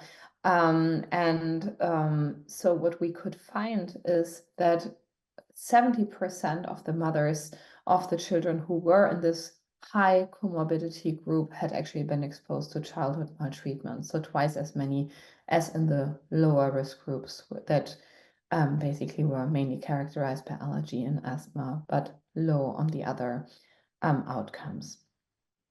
We also wanted applied a latent class analysis to see whether there were specific abuse or neglect types that were associated with specific health outcomes, but we couldn't really get a clear picture. But what emerged is something that has been reported in the literature a lot, is that it's really a dose-response effect, and multiple childhood maltreatment exposure is associated with the worst health outcomes in the offspring. So to summarize, maternal childhood maltreatment exposure was associated with a 54 to 270% increased risk for several physical health, mental health, and neurodevelopmental problems in the offspring. And maternal childhood maltreatment was associated with a morbidity pattern characterized by a broad transdiagnostic risk across all child health outcomes examined, suggesting that several health problems cluster in some individuals rather than different individuals with distinct health problems. And for most health outcomes, a dose-response relationship was identified with maternal childhood maltreatment. And the majority of associations between maternal childhood maltreatment and offspring health did not seem to be sex-specific, with the exception of obesity, where the likelihood was higher in females than in males. I would like to spend at least a few minutes to talk a little bit about how we think this transmission occurs, what the mechanisms are, and there is a lot of discussion on potential postnatal transmission pathways, including being associated with a higher risk of postpartum depression among women who have been exposed to childhood maltreatment and problems in maternal parenting behavior, so lower maternal sensitivity. And these, of course, are risk factors for all of these health outcomes that we examined. But we also believe that this transmission most likely already occurs during pregnancy, during fetal development, through changes in maternal placental fetal stress biology, because we know that these immune, metabolic, and endocrine factors are altered in individuals exposed to childhood maltreatment and most likely carried forward during pregnancy and can then affect the fetal environment that the fetal develops in. But to really make the point that this is the case, we thought we have to show that there are already characteristic differences in newborn offspring of mothers who have been exposed to childhood maltreatment.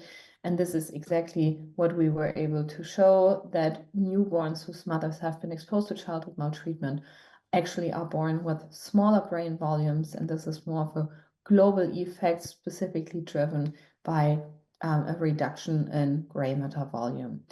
We are now looking further into this and looking at brain connectivity as well and specific diffusion measures. And this is just some work that we also did in 2 of our ECHO cohorts, where we looked at the interactive effect of maternal childhood maltreatment and depression on diffusion measures in the newborn brain. And what this pattern that we see suggests is generally that when a mother is depressed during pregnancy, it depends on whether she has been exposed to childhood maltreatment, because when she has been exposed to childhood maltreatment, we see a delayed maturation with higher depression, whereas in depressed women who have not been exposed to childhood maltreatment, there's rather an accelerated maturation. So this is, I think this is a really interesting pattern, and we are just examining the same thing across different tracts in the brain in more cohorts and larger cohorts, and we see a very similar pattern. So this really seems to be like a pattern worth investigating. And we know that both an accelerated maturation as well as a delayed maturation can have long-term negative consequences. And here, these 2 factors seem to interact. And there are now a lot of other studies having focused on differences in the brain and the offspring of children, of mothers who have been exposed to childhood maltreatment, and many of those already showing this either in fetuses or in newborns. And as I said earlier, the way we think about it is that childhood maltreatment leads to a lot of specific consequences, and these sequelae that are commonly associated with childhood maltreatment will affect the maternal biological state that she enters pregnancy with, and then provides the intrauterine environment that the embryo and fetus develops in, and this can affect fetal brain development and also development of other organs.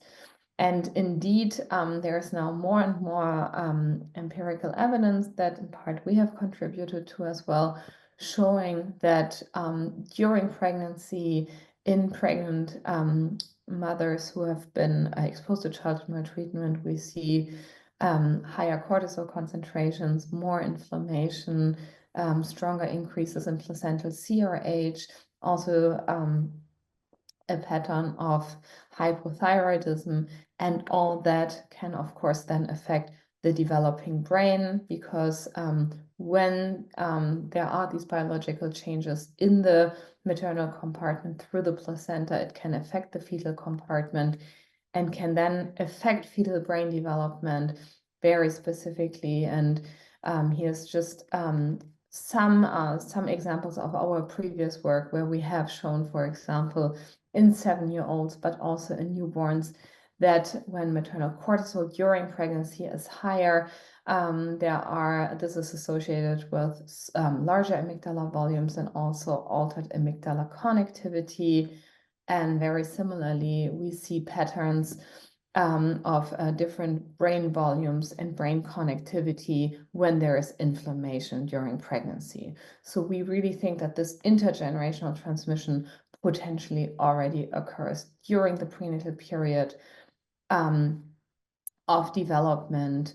And so that we, if we want to interrupt this intergenerational cycle, where we have a lot of evidence now that it's not restricted to one generation, but it carries forward, we already ideally focus on vulnerable women before they become pregnant, or at least already target them during pregnancy, and not only in the postpartum period, when oftentimes they're struggling as well and need support, but ideally we already identify and support them earlier to interrupt this cycle of intergenerational transmission. I hope I stayed within my time limit, and I would like to thank my collaborators in Germany, and of course also my collaborators in the ECHO project, Hi Simhan and Tom O'Connor, and also Damien Fair and Alice Graham and Martin Steiner and John Gilmore and Jared Rasmussen and Patrick Botwa at UCI. Thank you very much. And of course, all these studies were received funding from the NIH, which I'd also like to acknowledge, and we are very grateful for. Thank you very much.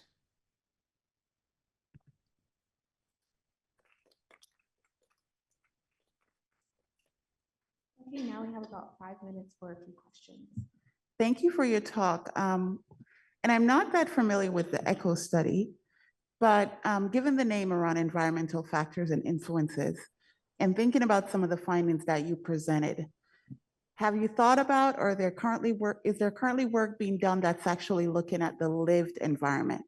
So for instance, you're looking at maternal factors in terms of what that means generationally for newborns or and so forth. However, someone may, by the impact of structural issues, may reside in an impoverished neighborhood when they were in their childhood, currently now as adults, and that may be playing a role in what's happening, not only what happened to them, but what's happening to their baby.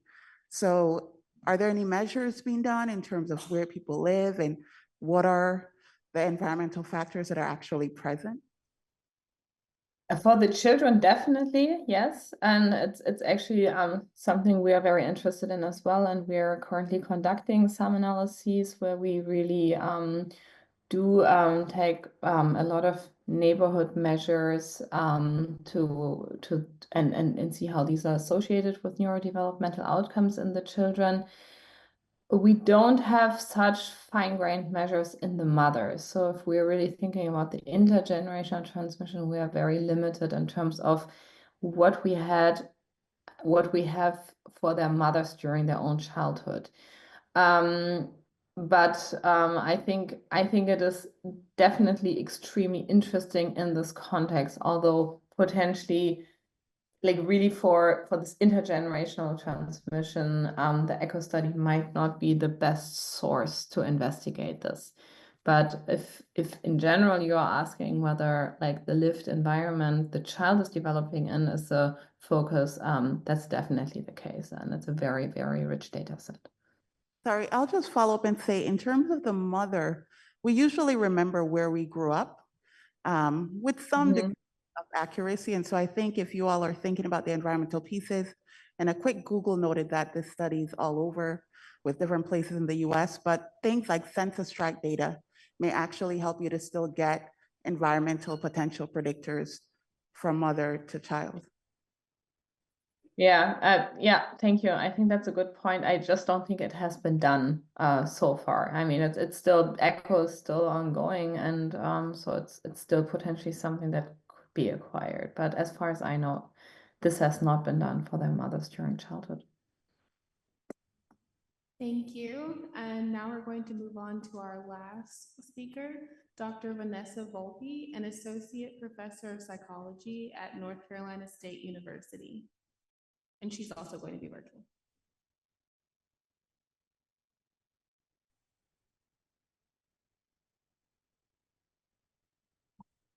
Thank you, everyone. It's great to be here. Let me make sure this is playing. Okay, great.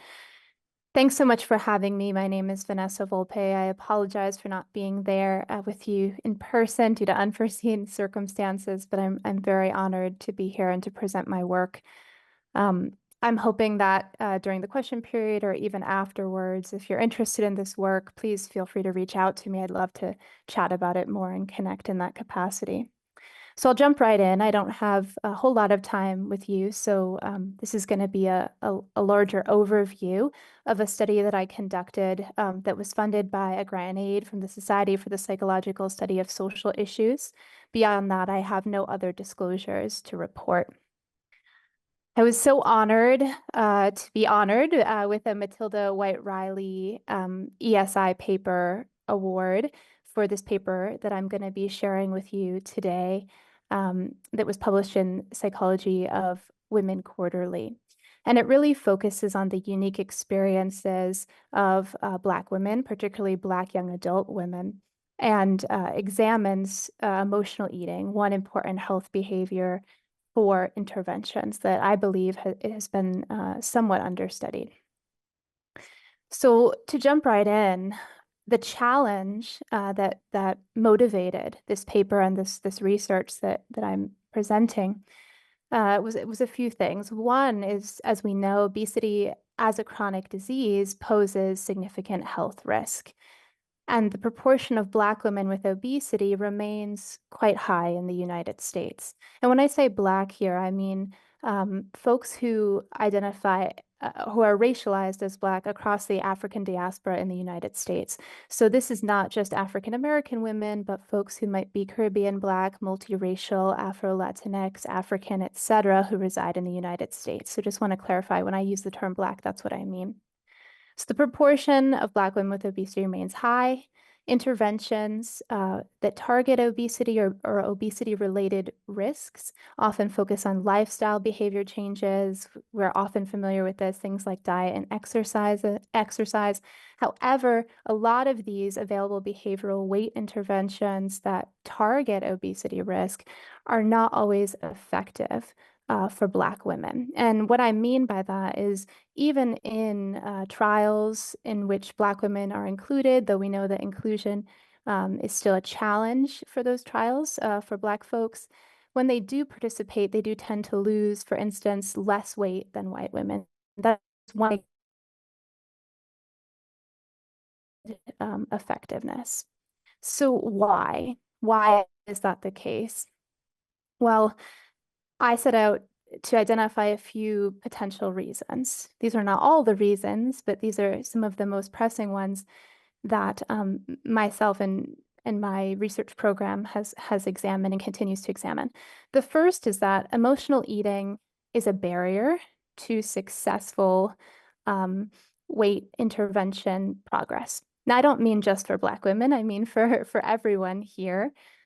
Emotional eating, if you're not familiar with that term, is just any eating behavior that occurs in response to emotions, often negative emotions, like anger, depression, anxiety. And I don't mean those as clinical mental health terms. I just mean those as affective terms or emotional terms. So this is sometimes called stress eating. The idea here don't want to get too into it because I know we don't have a lot of time, but the idea here is that when we have negative emotions, eating physiologically and emotionally resolves some of that negative affect through a combination of physiological processes. So I'm not talking about an eating disorder here. I'm just talking about an eating behavior. Although emotional eating or stress eating has been linked to certain eating disorders in certain contexts, I'm just talking about a behavior. So we know emotional eating, if you're in a weight-related intervention, you're not tapping or asking about emotional eating, that could be a challenge to your success in meeting, for instance, nutritional or diet aspects of that intervention that will allow you to be successful in that intervention. So emotional eating could be a barrier that we're not always that aware of that could be really important for obesity-related interventions. What is one thing that could precipitate emotional eating in terms of this negative affect? Stress. Stress from the larger structural context is one type of stress that has been relatively, in my view, underexamined. What I mean by that, here we're talking about social determinants of health, right?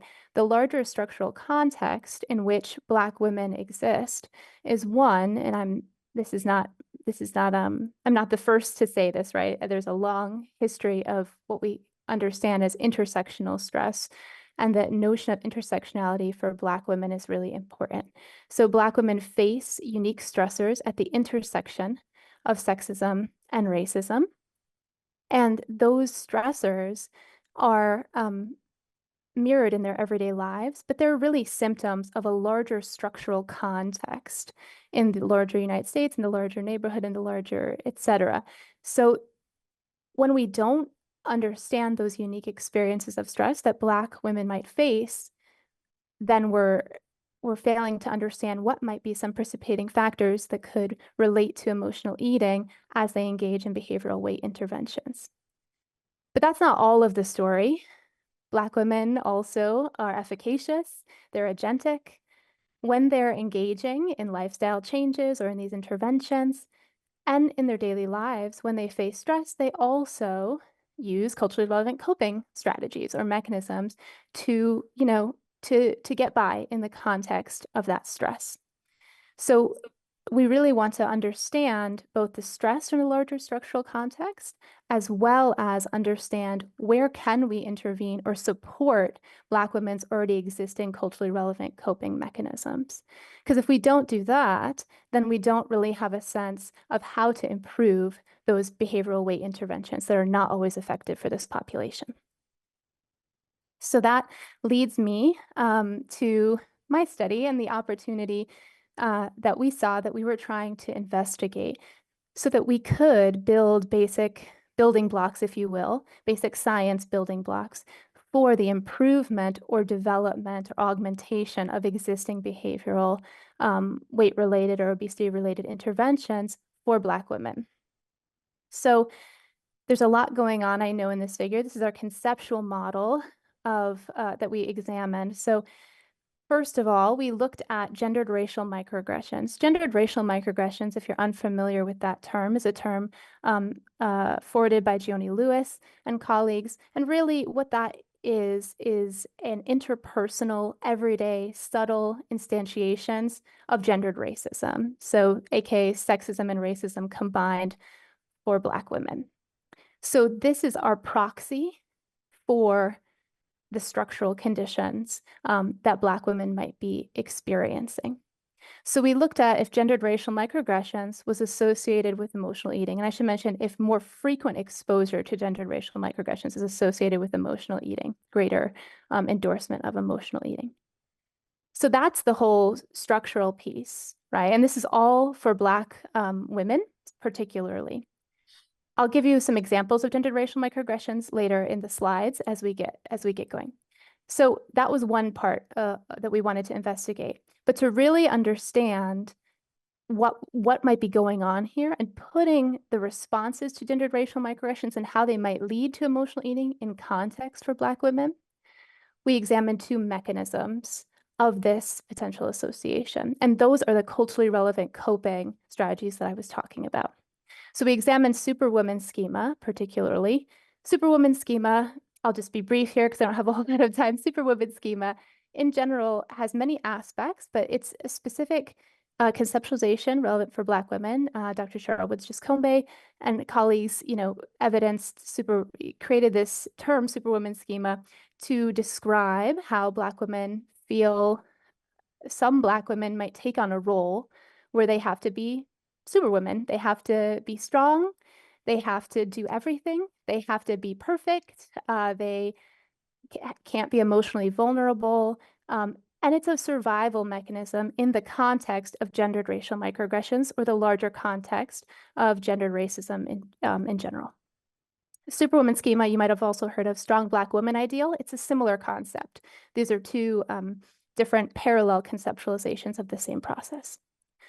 And then self-compassion. Self-compassion is just defined as being aware, kind, and understanding towards yourself during times of pain or failure. So we wanted to understand when Black women face more frequent gendered racial microaggressions, does that impact their endorsement of needing to be strong, needing to be perfect, needing to take on this role? And what about that role is associated with health risk in the form of emotional eating?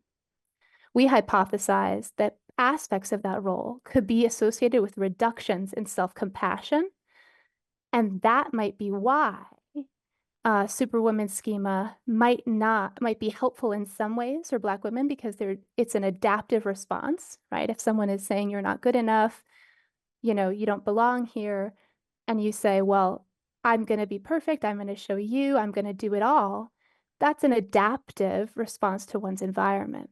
At the same time, it might have corresponding health risks or threats for the individual's own well-being in the process.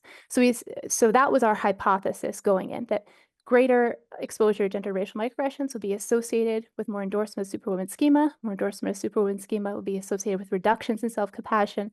Reductions in self-compassion would be associated with more emotional eating. And this is important because we wanted to understand Superwoman schema in context rather than just say, don't be strong. Just don't, you don't need to anymore. So in terms, I'm not going to read all of this, but I just want to give you a sense of what we did in terms of method and participants. It was an online survey. We sampled Black young adult women. Why young adults? The majority of my research has focused on young adulthood. That is because young adulthood is a perfect time for relatively early life course prevention of cardiovascular disease risk, which is especially what I'm interested in.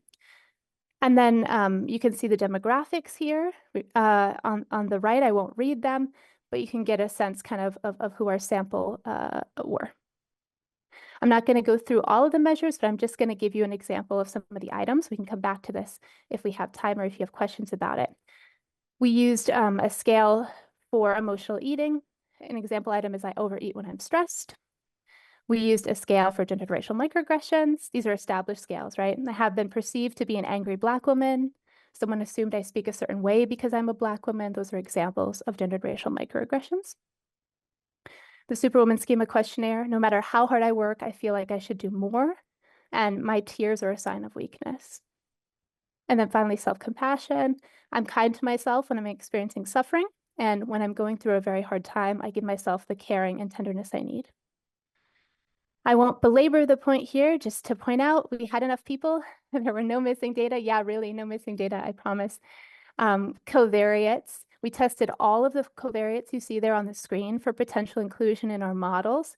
Only the ones that were significantly associated with a predictor and an outcome were included, and those are the ones in bold: age, eating disorder, so if they had an eating disorder or not, they're overweight or obese or not. And this was during COVID, so we did also account for COVID stress.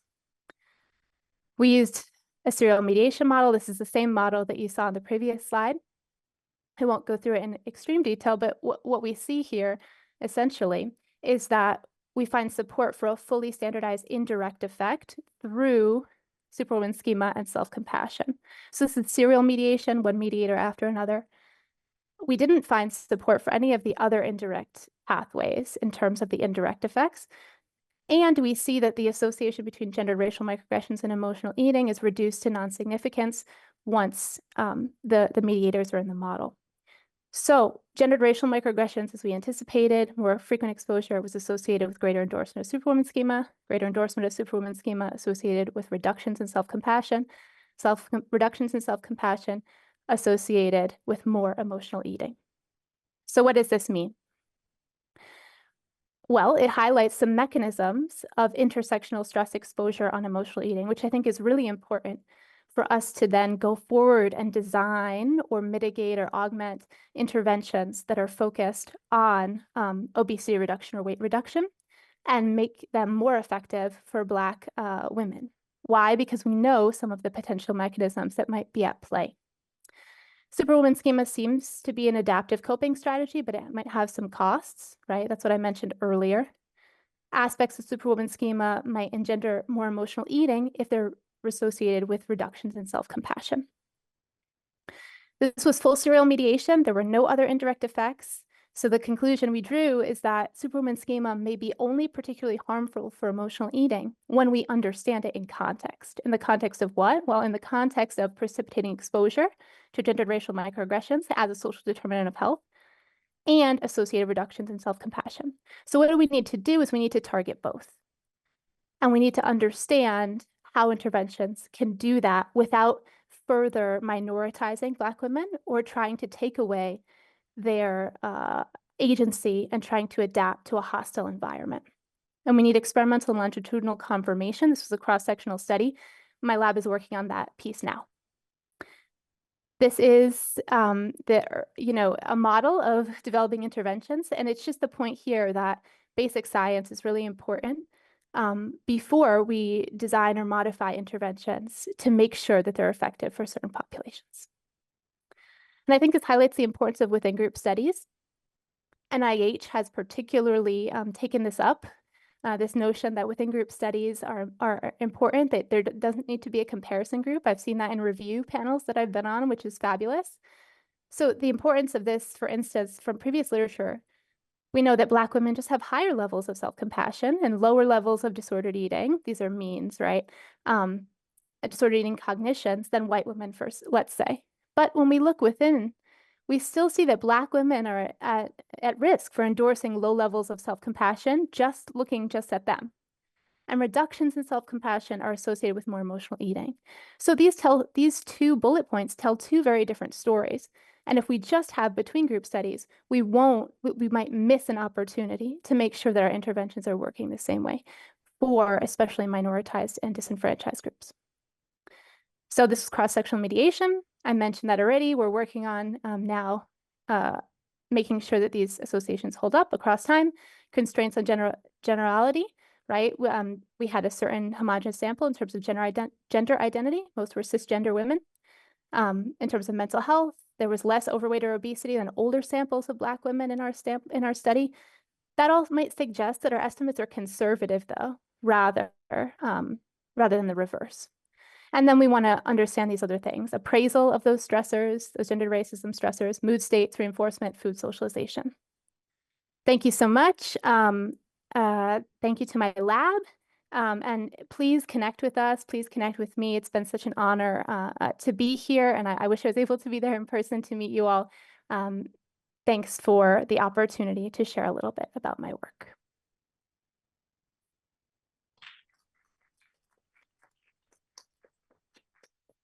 Thank you so much. We have time for about one question.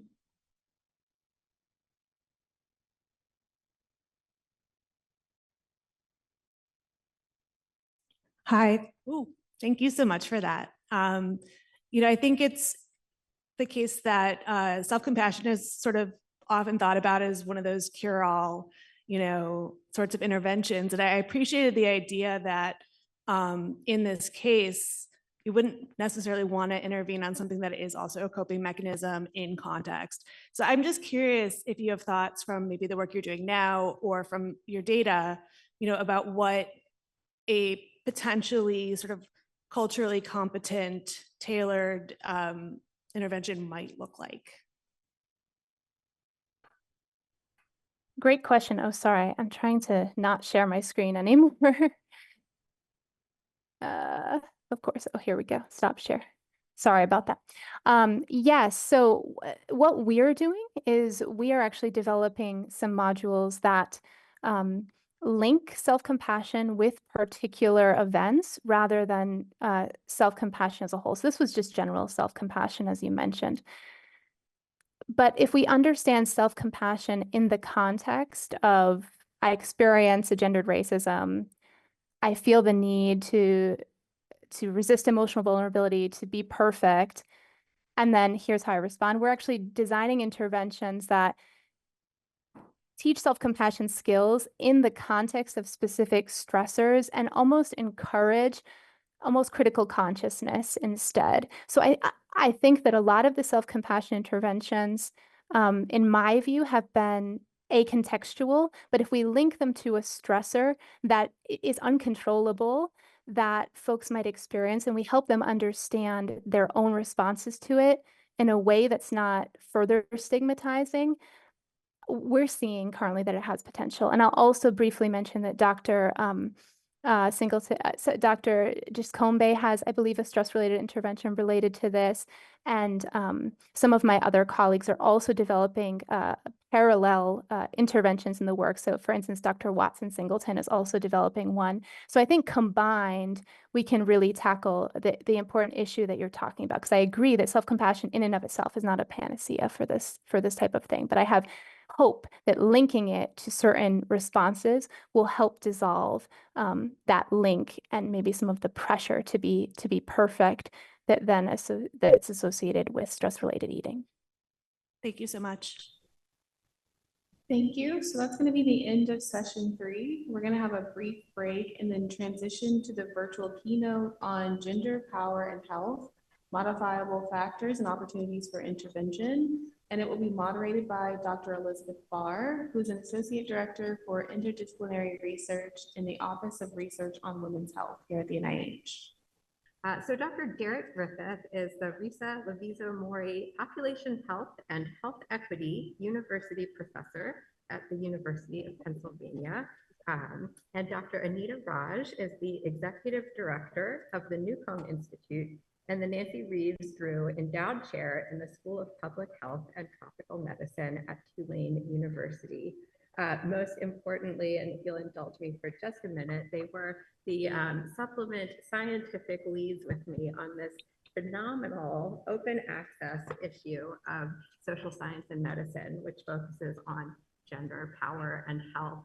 Both of them are just visionary leaders in the field, and I am delighted that they are able to join us today for this virtual keynote. So over to you, Dr. Griffith. Okay, well, thank you very kindly for that wonderful introduction. Elizabeth, definitely, you've been a true partner in this with Anita. So it is truly a delight to be able to share with you. Let me try to get my slides up here and going. Share.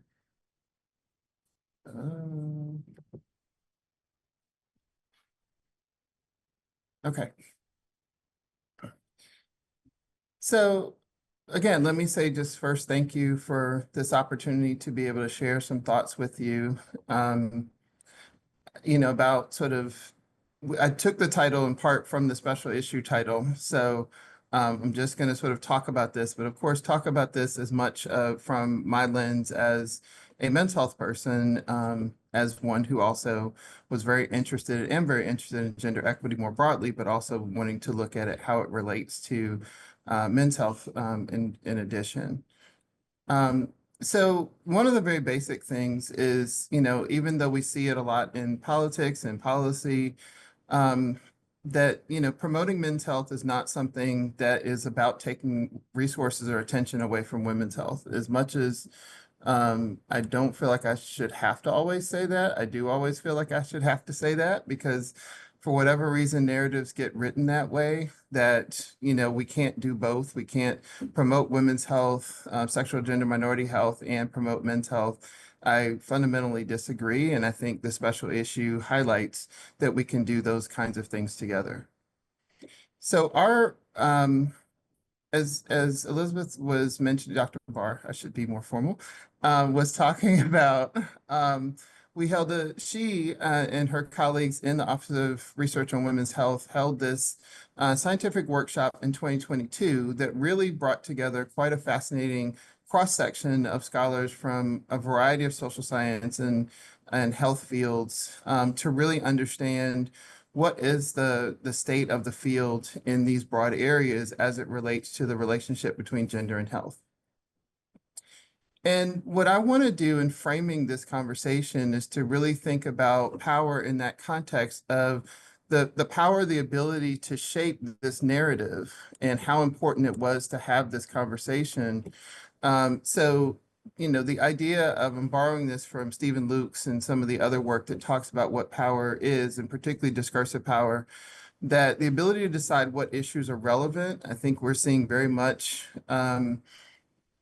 you know, the conversation that we had at those meetings and what the special issue offered helped to really redefine what issues are relevant in this space of gender, power, and health. The agenda setting, the ability to define what's relevant, what's considered a relevant issue. So just not just, you know, broadly what kind of things can be discussed, but what are the options, what are the things that you're choosing to actually put on the agenda to actually consider? And then decision making is the ability to pass, enact, and decide, you know, specifically, okay, we're going to focus on X, Y, and Z.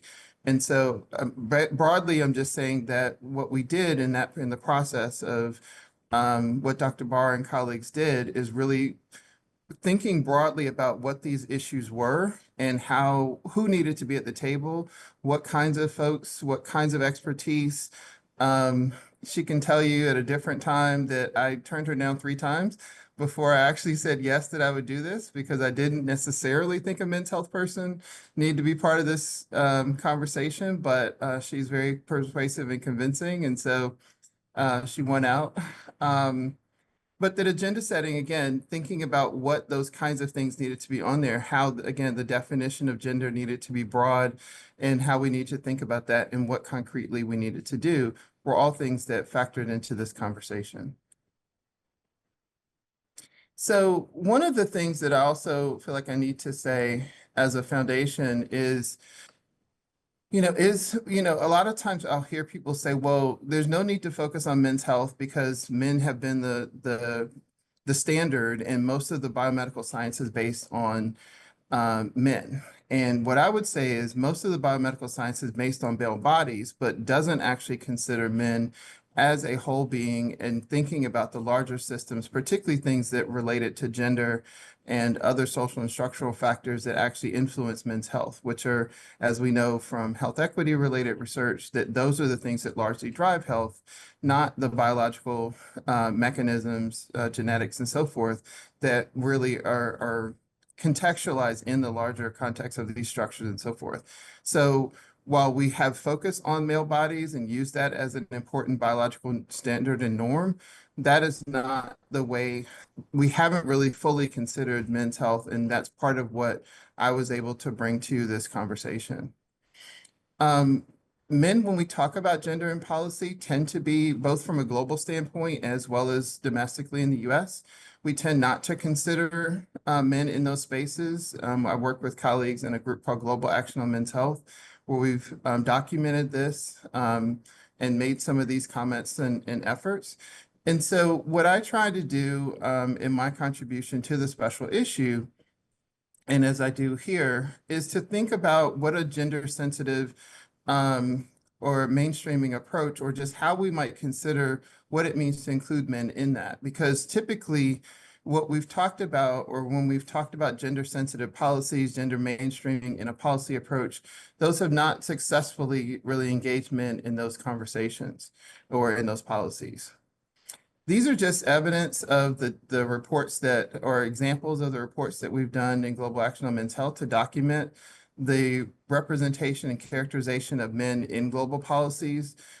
So we looked at, usually in a scoping review fashion, rapid review, we've contracted with people to look at these different topics. So men in global cancer policy, mental health, and most recently in sexual and reproductive health. We have another one on men in primary care coming out in December.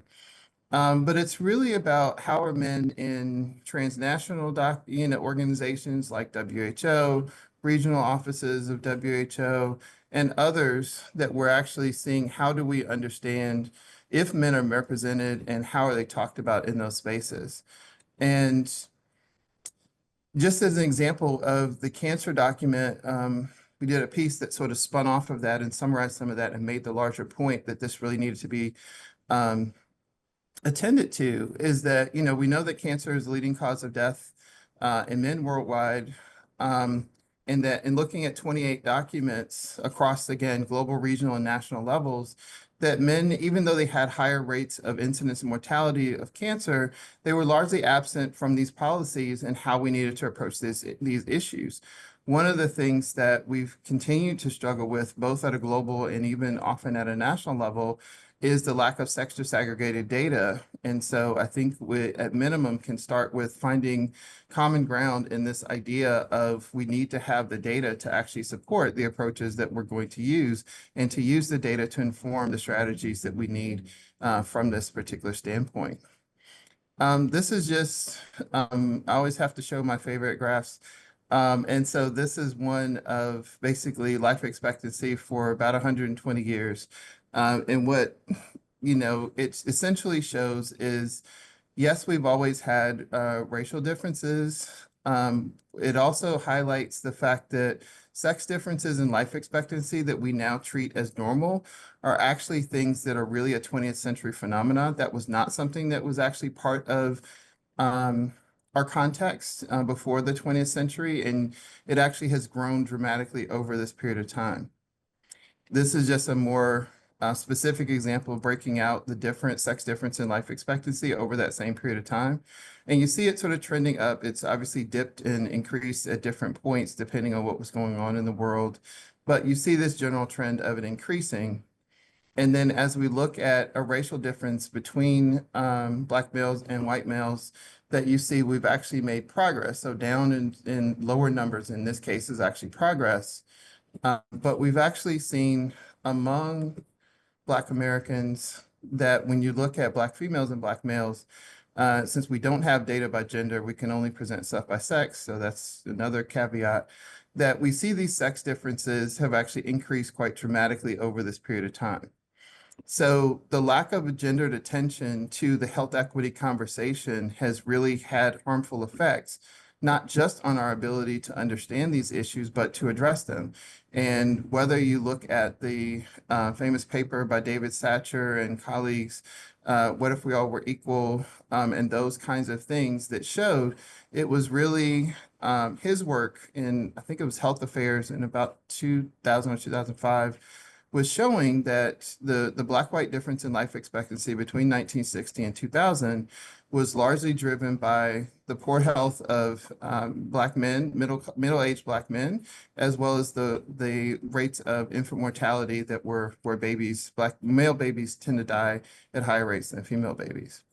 So my question is, and I've always struggled with this, is since men's health is not considered, despite men's poor health relative to women in these contexts, is not an appropriate health equity issue, and it can't be, and it hasn't historically been addressed in the context of gender, where and how is men's health, poor health supposed to be addressed? And so that is part of the conversation that we're also trying to have. And it does undermine our collective efforts to improve population well-being and health equity, because it limits it's if you look at within the particular racial and ethnic groups, that if men are doing worse consistently, both in terms of life expectancy and factors related to premature mortality, it is suppressing the progress that we're making, particularly in women's health. And so it's deceptive in that we're missing the opportunity to understand how do we need to improve population health overall by not attending to some of the subgroups that we actually have the data for, but we're not actually attending to. Just as I get ready to close, one of the key things to remember is that for the 15 leading causes of death, they're basically the same for men and women, and men tended for worse in those 15 leading causes of death. This was something I reproduced from the paper that I was just referencing from the special issue. And the only two where overall women do worse, females do worse than males are in accidents and chronic lower respiratory diseases, but out of the 15 leading cause of death, men fare worse. In all of them, and they're particularly, given that heart disease and cancer are the leading cause of death for everyone in the US, the gaps are actually, significantly in those areas too. So it tells us there's opportunity and space for us to not, again, pit things against each other, but to recognize that we really need a gendered approach and an intersectional approach, ideally, that would look at these issues and help us to have a more precise way of actually addressing and improving health. Just in closing, again, Vivek Murthy, our Surgeon General, talked about gender equality is not a zero-sum game. And he said, I choose not to choose between my son and my daughter. And I would not accept that as a choice if any of us had to make. We've got to do both. And I think with the special issue, with the work that we've collectively done, we've chosen how to do that. So thank you.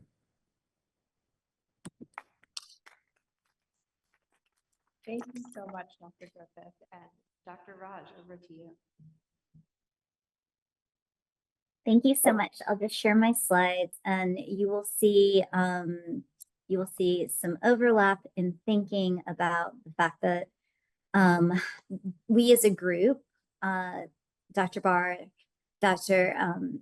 Smith, Dr. Griffith and I were all in agreement that this is not, that the issue of gender as a social construct is something that affects all people in terms of their health. And I do not want to know why I can't get the slide thing to work. Am I sharing? You're sharing, but I think you're annotating the Zoom. You might need My to- what? You have it set to annotate. Oh, I do. It just popped up. So now you're Thank good. you. All right. Thank you. Thank you so much. All right. So I'm going to talk a little bit about the eMERGE project. So similar to Dr. Griffith, what I'm coming into this with is a perspective on what empowerment theory and measures of empowerment are. We started the eMERGE project to really highlight that there are reliable and valid empowerment measures out there. There's a lot of work that talks about disparities in health, the inequalities, and we think that that work is vitally important. And it's been, it's come out of a lot of the social epi research, which highlights things like structural sexism more recently, which was also in our issue.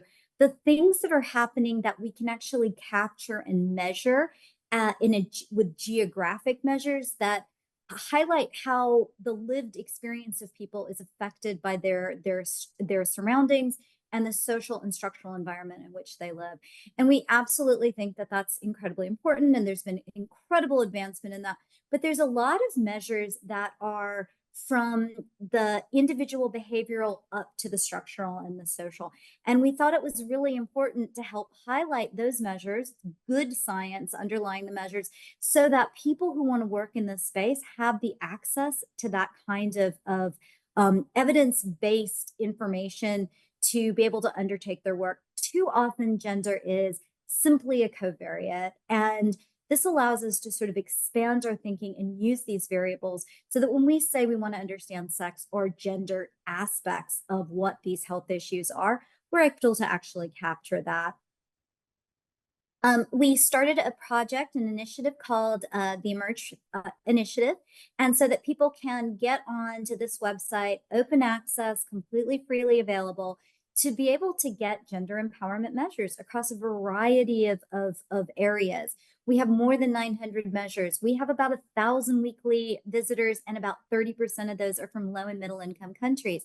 Now, I flag that because too often we know that there's a lot of good research that's going on in the field, but not necessarily the time for people who want to start to tackle gender issues to be able to do a deep dive into what that literature is. We wanted to make this as accessible as possible. To that end, we've been able to support a variety of researchers to start using these measures and emphasizing the high level of quality science on these issues. And I can't overstate the importance of being able to see that these are papers that are now starting to be led by those at universities that are not always AAU universities. Those R1 universities in our national system, but are doing good work on the ground in areas that we may not be capturing or even understanding as well, because we're not there. And by the same token, we're seeing it around the world as well. So that's great. But what is empowerment? We had to really make sure before we even undertook this work that we were on the same page with where the field is across disciplines to really think about what is empowerment. So we looked, and there's really two major frameworks that people tend to use. In public health, in community psychology, we tend to use Freirean perspective. What you tend to see in economics, sometimes in political science, certainly in global development, you tend to see an economics framework built around Kabir and Sen. But at its heart, you can see a lot of overlap in what they're talking about, and that understanding that empowerment is a process. It is not simply an outcome. It is a process of transformation, whereby those who have been systematically marginalized or oppressed by these social and structural constraints that we've been talking about, to not have the critical consciousness that they have choices beyond that. It is what is told to them, expected of them, demanded of them, and potentially even penalized if they do not follow it. This is this notion of critical consciousness. And I'll give you an example of that. I'm going to use the example of something like abortion. I know this is a hotbed, a hot topic issue, but I want to really highlight that many people don't even know that it's an option available to them, or that abortion services, if you are having a miscarriage where there needs to be medical miscarriage management, those are in fact part of your abortion services. And you can in fact get medical support in being able to engage in those services and have those services, even legally in many state contexts where the discussion of abortion is being completely illegal. There can be space for that. Do women know that? Do they have the critical consciousness to know that's an option available to them, even if their political views or religious values may impede their idea of abortion as an access or something that they want, but to know that these may have this terminology, but it actually can in fact be part of what their beliefs or ideology are and what their legal system may allow. So what is that critical consciousness? Or where can you engage in choices that are not otherwise available to you outside of the immediate environment in which you are living? Then it's agency. The first step in agency that we talk about is, we often say in psychology, efficacy, self-efficacy, but remember, this can happen at the collective. That collective efficacy or self-efficacy, knowing that you can do it, having the resources, supports, opportunities that you need to enact the behaviors you want to pursue in your choice, in your preference.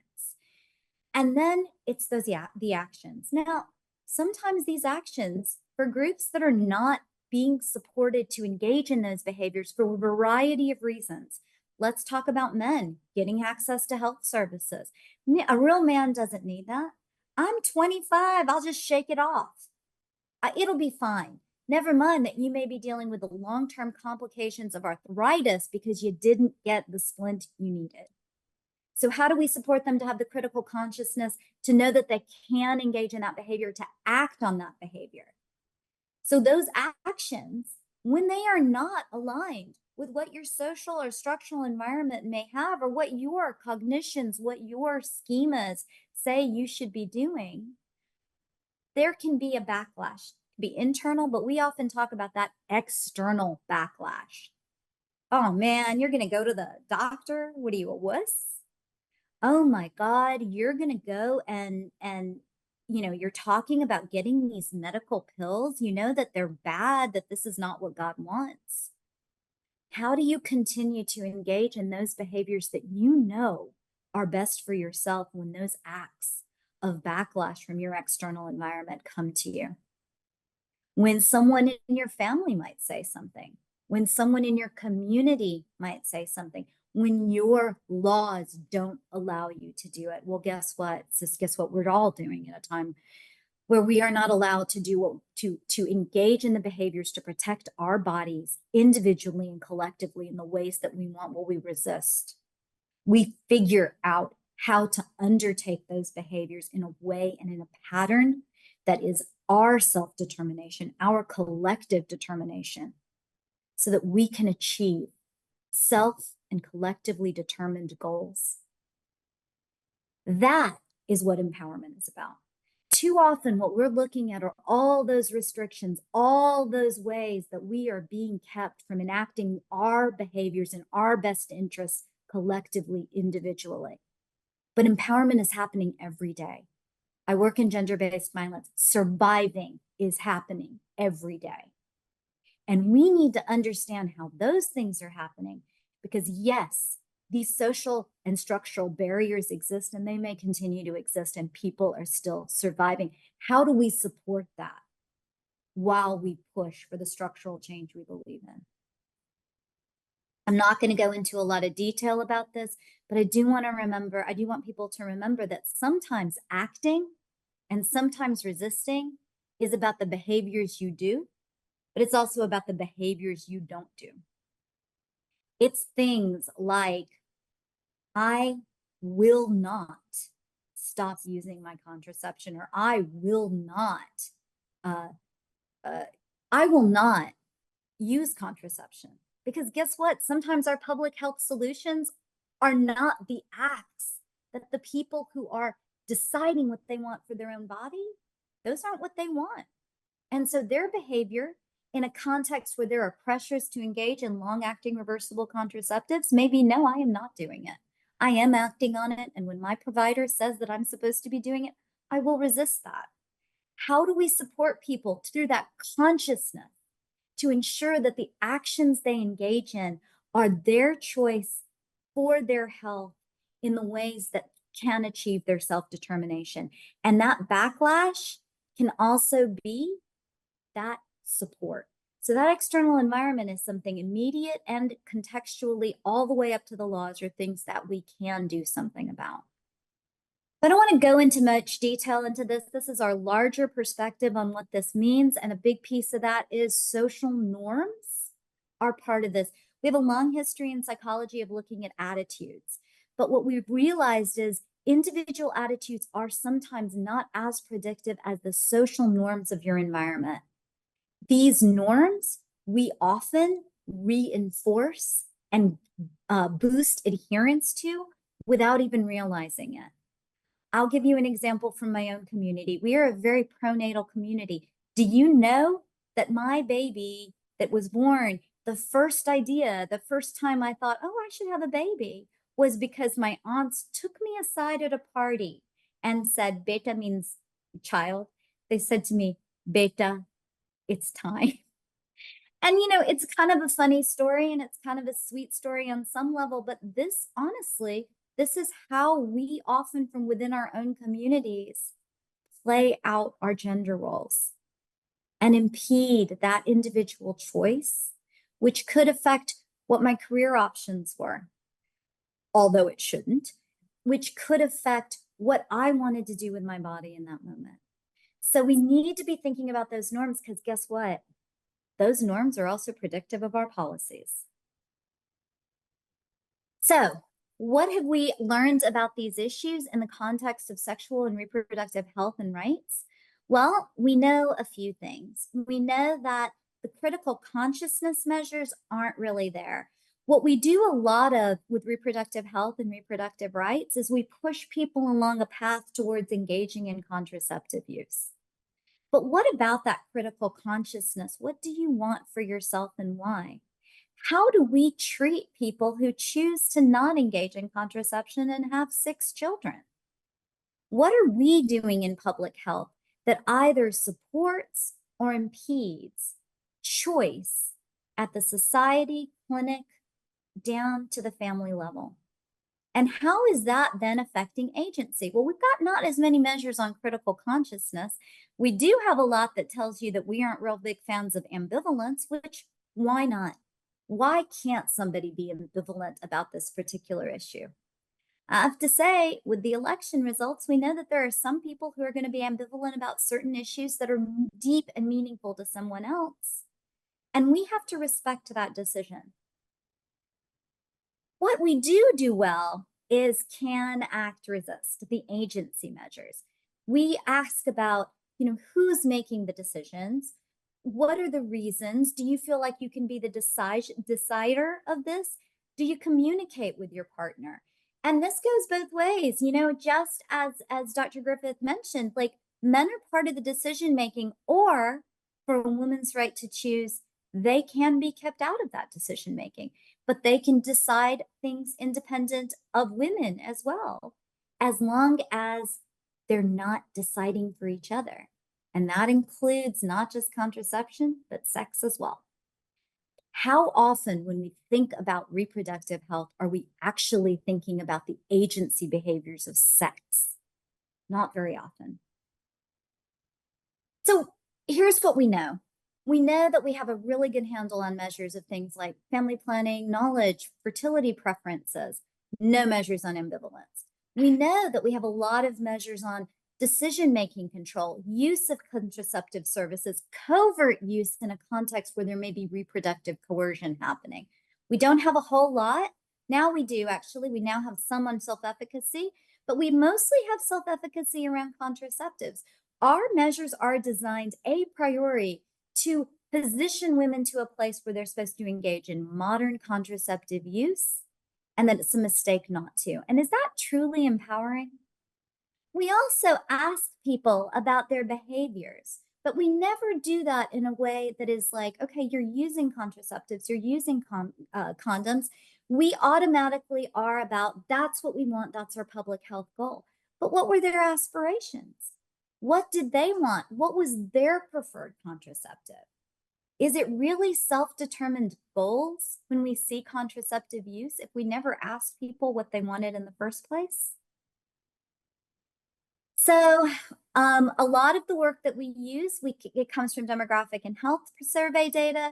I'm part of a group. We're really trying to tackle this issue within the context of reproductive agency, but I hope I leave you with an understanding that, I'm gonna just move on because I wanna, with an understanding that agency and norms and choice and critical consciousness are all features that we can understand across a variety of health issues. But in we don't take a power lens. We take a public health solution lens where behaviors are about what we want for the public good. And let me tell you, we saw the backlash against that in COVID. So we need to be thoughtful, we need to be cautious, we need to be conscious of what others feel, want, believe, and choose, because we cannot say we are working with an empowerment lens until we start to measure the features of empowerment that get us to a public health outcome we ideally want, and understand if we're getting there or not getting there. How are we doing it? Respecting those that we most want to support. So I'm going to end with that. I'm not going to focus on reproductive health. I plan to do a little bit more, but recent events in the election tell me that not all of us are on the same page. What I do think we can get on the same page about is how do we support the populations that have been left behind on the basis of gender and behind on the basis of intersectional aspects of gender. And yes, that does mean our queer communities. And yes, that does mean women, and it does mean reproductive rights and the right to control our bodies. And yes, it does mean what are we doing with Black men in America around the criminal justice system, and why are boys growing up and learning about what it means to be a man in a context where violence gets you ahead. If we want to do empowerment, we have to, yes, look at those social and structural issues, but we've got to start looking at behavior, and we've got to start understanding and respecting the people that we want to work with and for to guide us in that process, measuring their preference, their choice, their actions, and their self-determination. And we, doing this work on this issue, hope that we advance public health broadly to think about that with a gender lens. I want to thank the people that were working on this particular project with me. Here's information about Emerge. I hope you use it. And you really want to thank, I'm going to say Derek, and I'm going to say Beth Elizabeth, because this was so rewarding of an issue, a special issue to be part of. And I really hope that we can really move public health to an empowerment lens of solution. Thank you.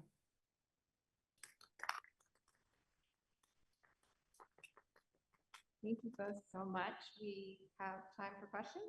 We can do 1 or 2 questions if there's anyone in the room. While folks are getting their courage up, I'm wondering if both of you, I mean, just thank you. It was a special issue. And I'm wondering if you could speak to shifts that you've seen in the field in terms of recognizing the legitimacy of inquiries into power as a determinant of health, right? And thinking about the ways that gender is and is not incorporated into increased attention on social determinants of health, particularly in a US context. Derek, do you want to go first? Oh, okay. I think that, you know, I was trained in the 90s, and there's a lot of measurement work around things like self-efficacy. There's a lot of work around cognitive behavioral indicators, because we were doing a lot around HIV risk reduction. So it's very, very, very focused on the behavioral models. I think that in the 2000s, appropriately, necessarily, we started really pushing the envelope on these social determinants, structural factors. And now I think, you know, in more recent years, these measures of structural sexism, structural racism, I think have an enormous value add. I think they're very important. I think that one of the struggles that I think we're going to be having is that a lot of those structural variables are about things like religiosity, or what religion people are, or things about the access to abortion. And I think that there can be a potential perspective on political bias with some of these. Now, I want to be very clear that there may be a political bias. Those are still very strong predictors of positive health outcomes or access to care. So, for example, we have Medicaid expansion that was done in Louisiana. You could absolutely see the drop in maternal mortality after that. We are now seeing a rise in infant mortality because the abortion ban is now in position. And so it's having an effect on women being frankly forced to carry to term in a situation where we know we have a non-viable fetus. Or that fetus is not going to be able to extend a life very long in the neonatal period. So we know that that's a piece of it. I think where I'm starting to see some important additions is to come back to this issue of agency, and really, you know, in that sort of old, like when in my era we talked about it as community-based participatory work, really starting to get back to asking people what they want. What their preferences are, what their choices are, and how they perceive themselves as being able to have access or to utilize those services. I do see some advancement in that, particularly in the family planning, reproductive health realm. What I'm not seeing as much of, which I think is something that was really exciting in community psychology when I was, you know, back in the 90s again, was community organizing, community empowerment, a lot of those measures. I think we need to start bringing those back. We know that there's a lot of people who frankly don't believe in institutions, whether that's education or healthcare or government, whatever it is. So how communities are organizing to get their needs met on their terms is something I think that we could see some additional growth on. I see Derek nodding, so I'm going to hand off. Yeah, thanks, Derek. If you want to have the final word on this, that'd be terrific. Sure. I mean, I certainly agree with Anita as usually I try to if I'm being smart. But I think just going back to, if you integrate what she was just saying here and what she was saying in her earlier presentation, that it's really, what I've seen is more attention to the narratives and to understanding these things as norms, and the effort to really think about, we talk about gender as a structure, but then usually operationalize it as an individual factor. And I think what we did in this collective effort, as well as what we're seeing in the field that is progress, is we're finally starting to move back to thinking about structure, gender as a structure, sexism as a structure, these bigger picture things as structures, and figuring out how we need to consider those kinds of issues at that level, as opposed to, looking at it as an individual factor where we try to demonize is not the right word, but it's the one that comes to mind, individuals for how they may think about or embody different things, as opposed to how those things are related to the ideals that are set before them and how they're choosing to operationalize those in the context of their lives. I don't think demonize is overstated at times. I actually have to say, I also really, really respect Dr. Griffith's work, and I think the work he is doing with Black men and understanding that the advancement of women, it is not a zero-sum game, but to negate the lived realities of what our health disparities are from a gender intersected with race lens is incredibly important. Well, you two have reminded me again how much I have valued our collaboration and your important work to advance the field. Unfortunately, we are out of time for this, but fortunately, we have one more session which will be moderated by Dr. Elizabeth Sarma from the National Cancer. Thank you.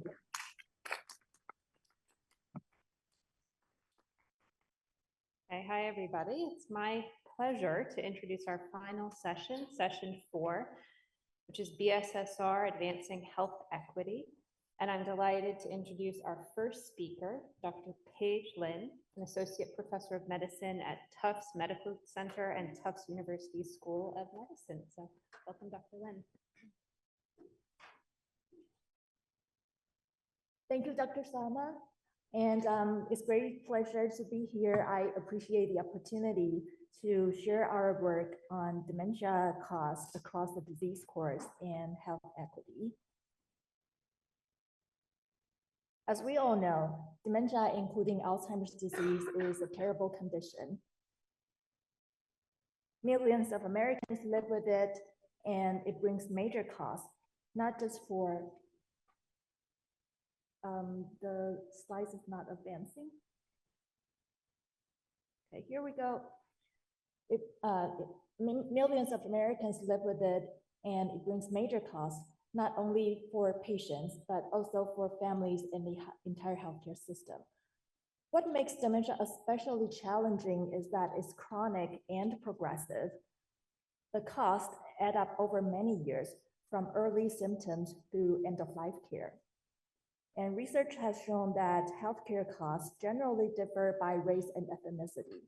And our work really tries to dig into this for people with dementia. We are very thankful for the funding support from the National Institute on Aging. The grant has allowed us to dive into a number of important issues, including dementia diagnosis disparities by race and ethnicity, racial and ethnic differences in knowledge about one's dementia status, Alzheimer's disease medication use and adherence patterns, end-of-life care issues, how do we prepare the healthcare system to pay for new Alzheimer's drugs, and racial and ethnic differences in disease course Medicare expenditures, which I will focus on in the next few slides. So here's our research agenda. Our goal is to identify clinical practice differences that contribute to inequity in dementia management. But how are we going to know where to look? Well, our strategy is to look for the smoke. What I mean by that? Well, think of smoke as a signal indicating where in the timeline cost differences occurred across different racial and ethnic groups. And by pinpointing where these cost differences show up, the smoke can guide us to investigate the potential fire. That is, what underlying differences in disease management might lead to the cost differences that we observe.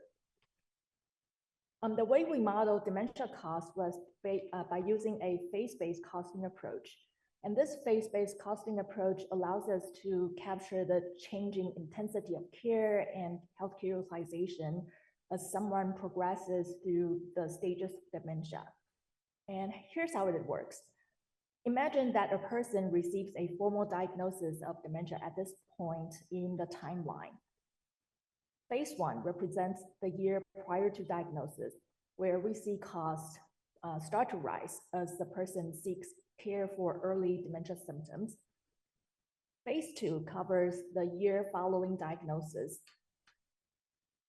Jumping ahead to phase 4, this is the year before death, when end-of-life care costs tend to be very high.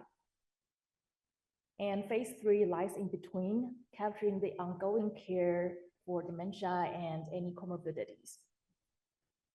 In our paper, we discuss a lot more technical details, and I'll be happy to talk about those with anyone interested. Our data come from the Health and Retirement Study, which many of you know is a national survey of older Americans, and we use the survey data linked with Medicare and Medicaid claims. Our sample included Medicare beneficiaries aged 65 years and older with dementia. And here's our sample size breakdown by race and ethnicity. Unfortunately, the data set had too few Asian Americans and individuals from other racial groups to analyze them separately. This limitation is important, and I'll circle back to it at the end. So back to estimated Medicare expenditures, keeping in mind the phase-based cost approach that we used, and here's what we found in terms of total Medicare expenditures. For non-Hispanic and non-Hispanic Black and Hispanic patients, Medicare expenditures totaled $160,000 to $166,000 across the full course of dementia. In contrast, total costs for non-Hispanic white patients averaged $136,000. And we adjusted for a number of factors like comorbidity, social demographics, cognition, function, etc. And these differences persisted. Now let's look at Medicare expenditures by phase of care. Here are phase 1 costs for our 3 groups. From left to right, that is pre-diagnosis costs for non-Hispanic Black, Hispanic, and non-Hispanic white patients. And here we see no big differences. And now I'm going to show you costs across these groups for each of the other care phases. Phase 2, again, no big differences across groups. Phase 3 and phase 4. So what stands out are phases 3 and 4, representing costs for ongoing care and care during the final year of life. And for these phases, they account for a large share of the total cost. And we see costs do differ substantially across groups. And now we can look for the what, the underlying care management factors that might be driving these cost differences. And we're going to explore some possible explanations in the next few slides. So if we consider the patient journey, a key first step in the care process is receiving a timely diagnosis. Many new medications, including those in development for Alzheimer's disease, are most effective in the early stages of the disease. So early detection is crucial. Unfortunately, diagnosis is often delayed. Dementia often goes underdiagnosed for too long, particularly in communities that historically have faced healthcare disparities. Our previous research found that 46% of Black patients experienced a missed or delayed diagnosis of dementia. for Hispanic patients is 54%, compared to 41% among non-Hispanic white patients. So what this means is that dementia is generally underdiagnosed, and this is particularly true for Black and Hispanic patients. But that's not all. We also found that at diagnosis,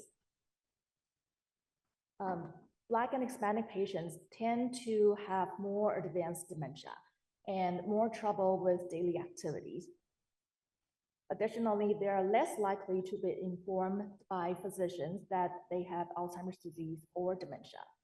And this knowledge is crucial because when people understand that they have dementia, they can seek appropriate treatments and they can start planning ahead, both legally and financially. The domino effect of a delayed diagnosis can be problematic. It can snowball into bigger health problems and potentially higher healthcare costs. There's another concern as well, treatment delay. With new Alzheimer's drugs coming out, some patients might miss treatment opportunities if their symptoms are too far advanced by the time they're diagnosed. And let me bring back this bar chart. Look again at the dark green blocks at the top, representing the cost for end-of-life care. We published a study in JAMA Network Open a couple of years ago, looking at racial and ethnic differences in hospice use and hospitalizations at the end of life. In this analysis, we defined end of life as the last 180 days of life. And we focused on hospice enrollment, emergency department visits, hospitalizations, and preferences for end-of-life care. Let me show you our key findings. First of all, Black and Hispanic patients with dementia used less hospice, but more emergency department and more inpatient services at the end of life. Here's the hospice enrollment in the last 180 days of life. What these results show is lower hospice enrollment among Black and Hispanic patients who died with dementia. Now, not everyone wants hospice care at the end of life.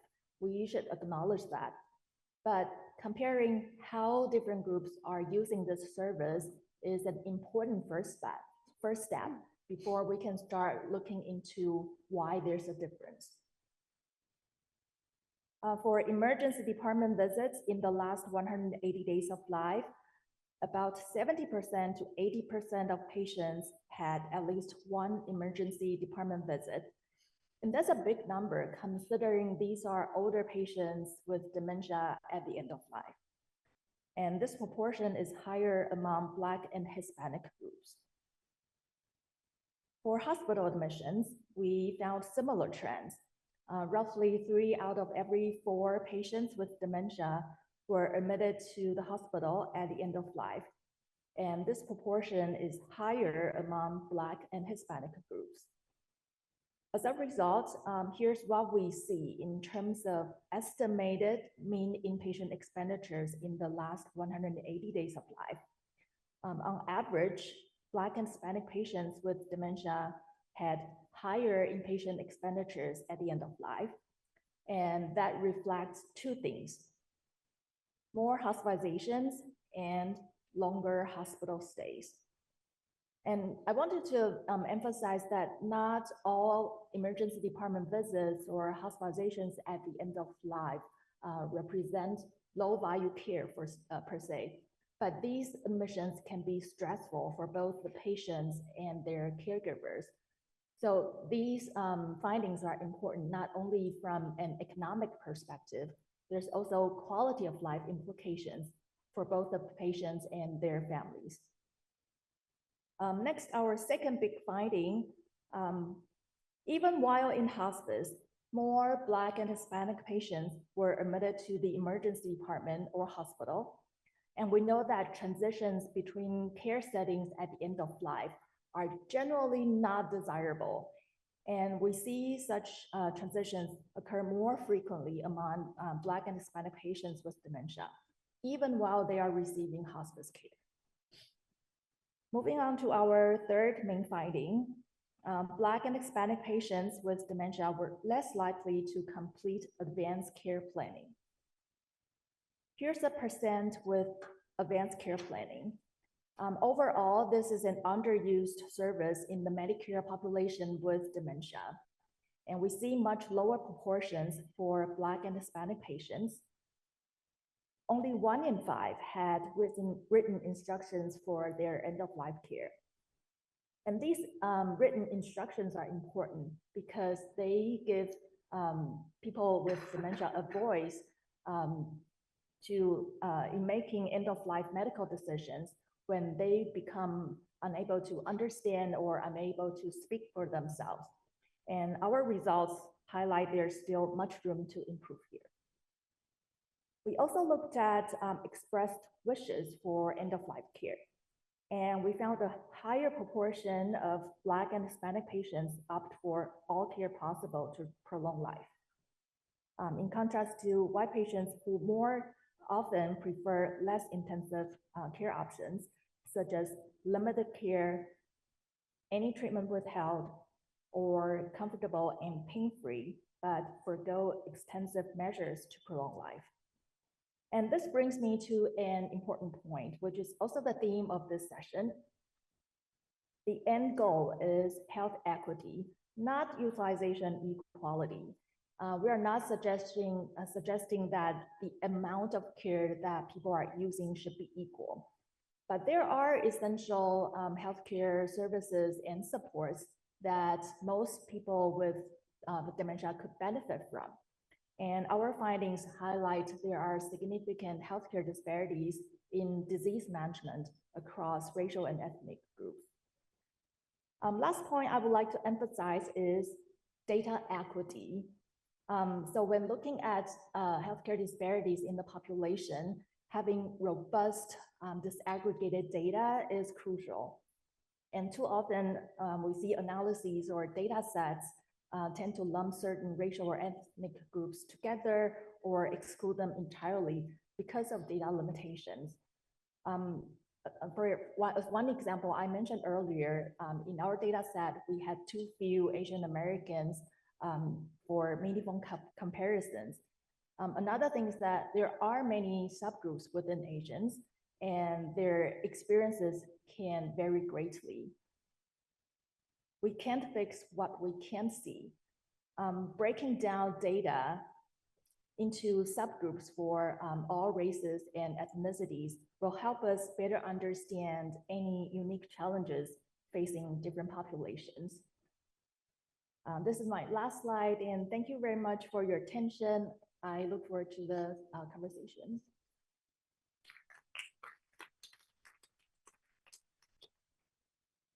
Thank you so much, Dr. Lin. So now we can open the floor to one question.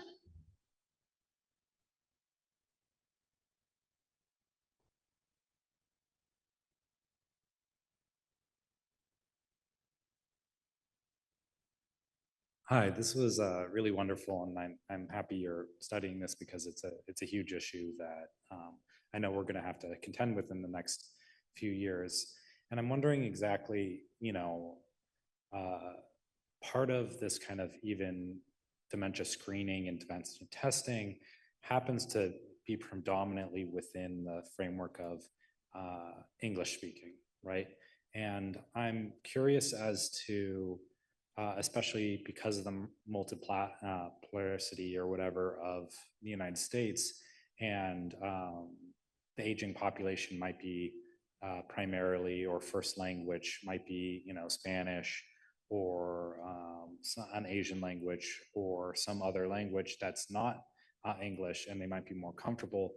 Do you believe that both screening and coming to the communities where they are, instead of trying to attempt to kind of fit them into the system that as we have it, might be a better strategy for actually lowering these costs? Yeah, thank you so much for the question. Definitely screening and early detection is crucial in dementia. And you mentioned language barrier.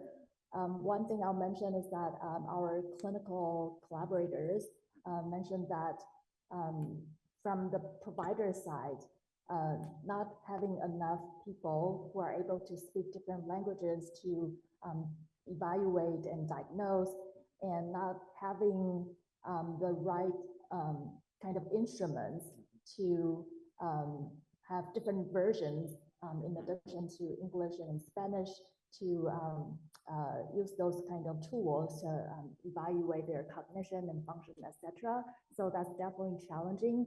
And I think you also mentioned an important point, which is to work with local communities and to coming to the community to raise the awareness of this condition, because I think dementia still is associated with a lot of stigma and incorrect perception about the disease. So to your point, going to the community and raise awareness would be important. Thank you so much. Perfect. Thank you, Dr. Lin.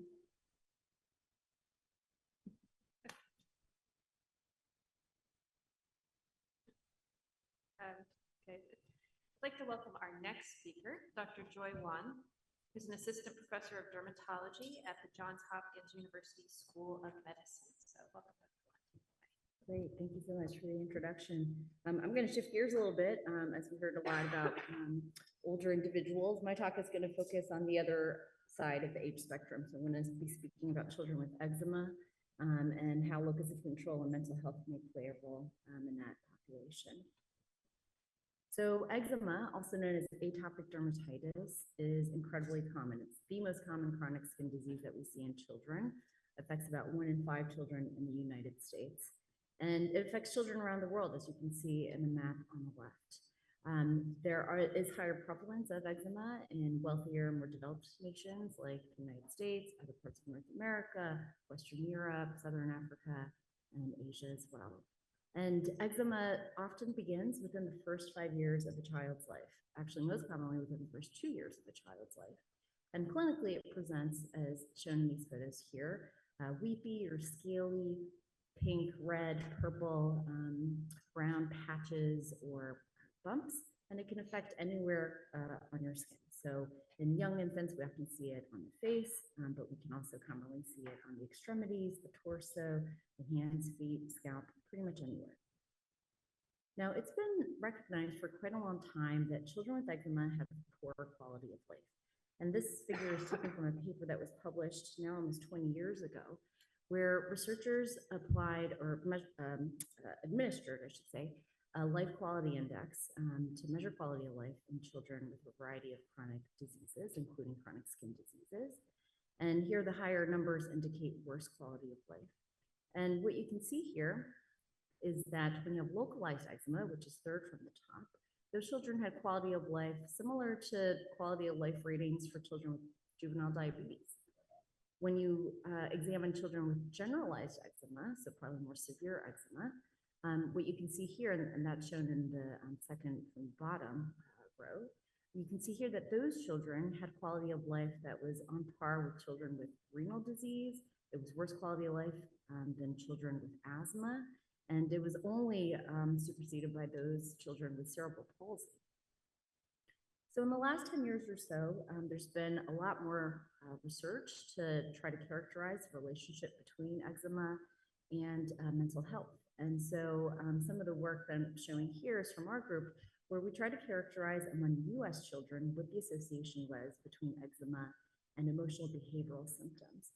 So these data came from the US National Health Interview Survey, or the NHIS, and as some of you may know, the NHIS is a continuous population-based survey that's administered to a representative sample of households in the United States. And a child is selected from each household to be the sample child about which a variety of health data is collected. And so it's really used as a tool to kind of get a pulse on the health of our nation. And so luckily in the NHIS data, they do ask about eczema. Obviously, this is caregiver report of eczema, so it's not clinician confirmed per se, but it's been used to really inform kind of our understanding of the epidemiology of eczema as a whole. But nevertheless, we compare children with eczema to those without eczema with respect to how their caregivers rated them on a variety of emotional behavioral symptoms that were measured using a shortened version of the Strengths and Difficulties Questionnaire, SDQ. And what we found is that across the board, children with eczema had about 50% higher odds of having significant emotional and behavioral impairments compared to children without eczema. And this chart here shows across a variety of domains, we saw that children with eczema were more likely to exhibit misbehavior, to worry or have symptoms of anxiety or depression. They tended to get along better with adults rather than their peers. And they also had poor attention span compared to children without eczema. And the degree of the difficulties across these various domains was also rated to be higher among children with eczema than those without. Now, beyond just symptoms of poor mental health, there have also been a number of studies that have shown a link between eczema and mental health disorders. So neuropsychiatric conditions such as ADHD, anxiety, depression, conduct disorder, and even autism. And this table here is from, again, national health data in the US, from the National Survey of Children's Health, from about 10 years ago now, so it's a little bit dated. But what was nice here was that in that particular survey, they did inquire about the severity of one's eczema. And what you can see here is that as the severity of a child's eczema increased, there was usually a greater odds that they would also have a concomitant diagnosis of ADHD or anxiety or depression, and as well as conduct disorder and autism. And this was adjusted for a variety of sociodemographic characteristics, as well as asthma.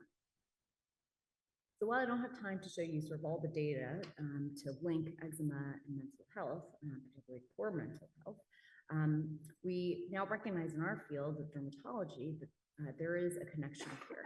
And it's likely bidirectional, right? So some of the data suggests that kids with eczema are more likely to have worse mental health outcomes than children without eczema. But conversely, having poor mental health can also influence your skin disease control. You may be more likely to not adhere to therapies. And we also know that emotional stress is often tied to flares of one's chronic skin condition as well. So our group has been really interested in looking at this broader question of what influences mental health and eczema, and ultimately, what are interventions that we can deliver to families and children with eczema to improve their overall mental health outcomes. As part of some NIH work, sort of related, but a separate study to look at cognition and cognitive development in children with eczema, we stumbled across this concept of locus of control, which many of you guys in the audience probably are way more familiar with this than I am as a dermatologist, but just bear with me. Locus of control, or LOC as I've abbreviated here, reflects one's beliefs about their control over life events or outcomes. So individuals who have an internal locus of control tend to attribute events to their own control. And so they might have thoughts like, I control my own destiny. I make things happen. I get what I deserve. In contrast, individuals who have external locus of control tend to attribute events and outcomes to external factors, so such as fate, luck, right? Someone else's control. And so thoughts that they may have may be, why me? Not my mistake. I never get what I deserve, right? And so over decades of research, internal locus of control has been linked to better physical and mental health outcomes, just in general. And among children with chronic skin disease, chronic diseases in general, there's not a lot of data, but children with diabetes, for example, have been shown that those with internal locus of control, they can have better glycemic control as well.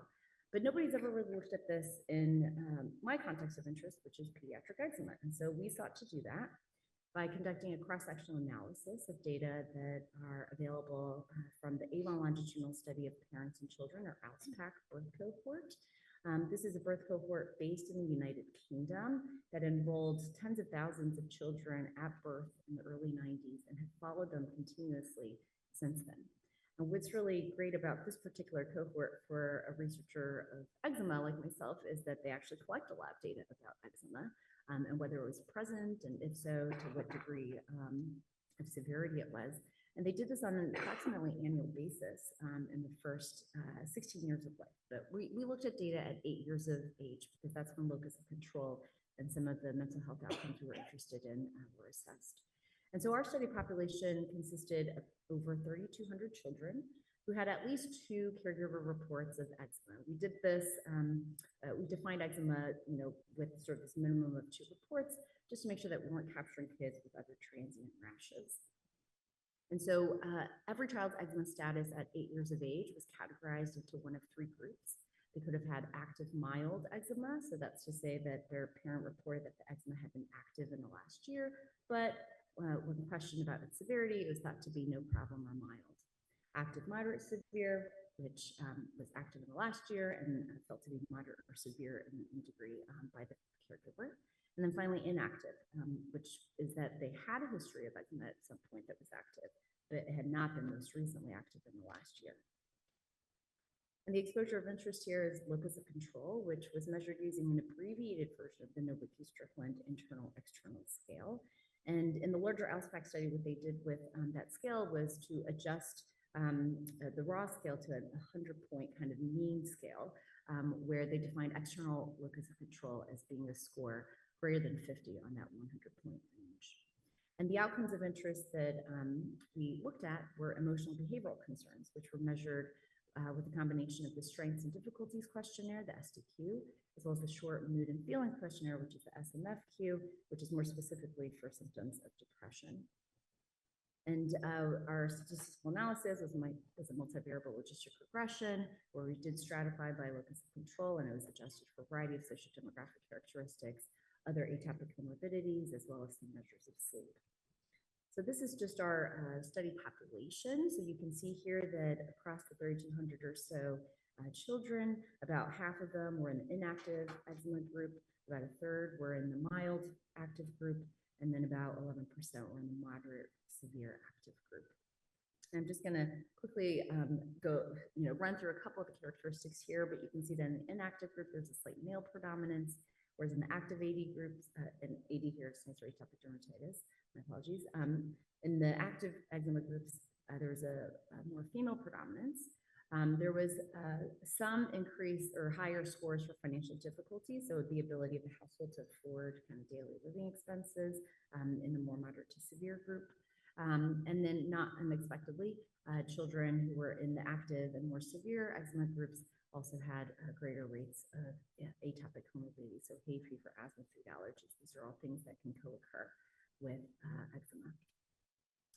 And then in terms of the locus of control that was measured in the study population, across all 3 groups, more kids had internal locus of control than external. However, we see that relatively speaking, there was a greater proportion of those with external locus of control in the moderate and severe eczema group. And for our strengths and difficulties questionnaire scores, we again see an increase in the scores for all difficulties, moving from inactive to active and then to moderate severe active as well. And we also dichotomize the scores, as you can see here in some of the lower rows, to try to capture scores that would be suggestive of more concerning symptoms, both across the board as well as for specific domains like conduct, emotion, peer problems, and hyperactivity. And similarly for the SMFQ, which measures more depressive symptoms, again, we see slightly higher scores as you move into the more active and more moderate severe active groups as well. Okay, so what did we find? So this is a figure from sort of our primary analyses. And just to orient you a little bit, the orange lines refer to those individuals who had mild active eczema, and the reference group is inactive eczema for all of these. And then the lighter shading of the orange indicates those children with internal locus of control, whereas the darker orange indicates external locus of control.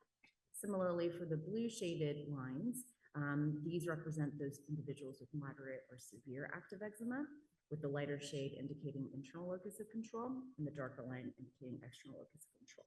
And what we see here is that for overall depressive symptoms on the SMFQ, children who had pretty mild eczema or had moderate severe eczema but internal locus of control, they were not too different from children with inactive eczema. However, among children who had moderate or severe eczema and external locus of control, there's a slight increase, right, in that estimate there in terms of their odds of having concerning depressive symptoms. We see a more striking difference for the SDQ total difficulties symptoms. And so here what we see again is that children in the mild group, they're not too different from children with inactive eczema. Those are the orange lines. And then in children with moderate or severe eczema who have internal locus of control, again, not statistically significantly different than children with inactive eczema, but a little bit higher in terms of the point estimate there. Most strikingly, the group that stood out were the children with moderate or severe eczema who had external locus of control. They were 2.5 times more likely to have concerning symptoms for a variety of emotional and behavioral symptoms. And when we looked at specific domains, we saw that the strongest association that we observed in that moderate and severe eczema group with external locus of control really showed up for emotional problems, as you can see third from the top there. But relatively speaking, conduct was another set of symptoms for which we saw some higher odds among children with external locus of control, regardless of degree of severity of their eczema. So in summary, what our study found was that moderate and severe eczema was associated with higher odds of emotional and behavioral problems among children with external locus of control, but not those with internal locus of control, suggesting that perhaps locus of control can help us to also stratify a little bit as to which children may be at greater risk for having poor mental health outcomes. However, our study has limitations. It's a cross-sectional design. There can be misclassification of eczema severity. And the ALSPAC cohort is relatively homogeneous. It's over 95% white race, for example. And so really more studies are really needed to characterize the interplay of locus of control, eczema, and mental health. With the ultimate sort of goal of answering the question of whether locus of control could serve as a modifiable factor to improve mental health and eczema. So if we can shift children's locus of control from more external into internal, would that improve sort of mental health or even prevent poor mental health outcomes? And how does this fit into our session's theme, right, of advancing equity? So there's been a lot of data in the last several to decade of time that children from racially minoritized groups are more likely to have eczema. They're also more likely to have more severe and persistent eczema. So in the chart shown on the left there, this is again from US National Health data. We can see that Black, Hispanic, and other racial background children are more likely to have either moderate or severe eczema compared to white children. And in the figure shown on the right, it's also been observed that children who are Black or Hispanic are also more likely to have persistent eczema to mid-childhood. There are some kids who actually outgrow their eczema or have natural improvement over time, but this is less likely to occur in racially minoritized groups. And work from our group has also shown that Black and Hispanic children are more likely to miss school due to their eczema, even after adjusting for healthcare utilization and disease control. And yet, despite all of that data that I've shown you, non-white children are less likely to be prescribed systemic therapies that we now have, which are very highly effective for severe eczema. And they're also less likely to see a dermatologist when their eczema is uncontrolled, suggesting that there are potential racial ethnic disparities, right, in eczema severity, persistence, and treatment outcomes. So I have to acknowledge that many contextual factors contribute to racial ethnic disparities in eczema as we currently understand it, things like healthcare access, socioeconomic factors, and other environmental influences as well. And this is a nice framework published by Dr. Croce et al. A few years ago. And what I'd like to encourage us to think about is really also recognizing some of the downstream effects of having more severe eczema and more persistent eczema, which are the mental health impacts, and adding that to kind of this framework as we think about ways that we can advance health equity for children with eczema. And so how can we do that? So a lot more needs to be done, really, is the short story here. So additional research is needed to characterize the potential mental health disparities among people with eczema. Effective and accessible interventions, including behavioral interventions for poor mental health in children with eczema, should be identified and implemented. And ultimately, fundamental drivers of the eczema-related health inequity that we've observed need to be addressed to optimize the mental health of everyone with this condition. And last but not least, I'd like to acknowledge my co-authors on the study that I present today, in particular, Aaron Bao, who's a medical student who worked with me on the analyses. We're grateful to the families who took part in ALSPAC, And last but not least, obviously want to acknowledge all the funding that I have received in this early career stage, including K-23 funding from NINES and NIH. Thank you so much.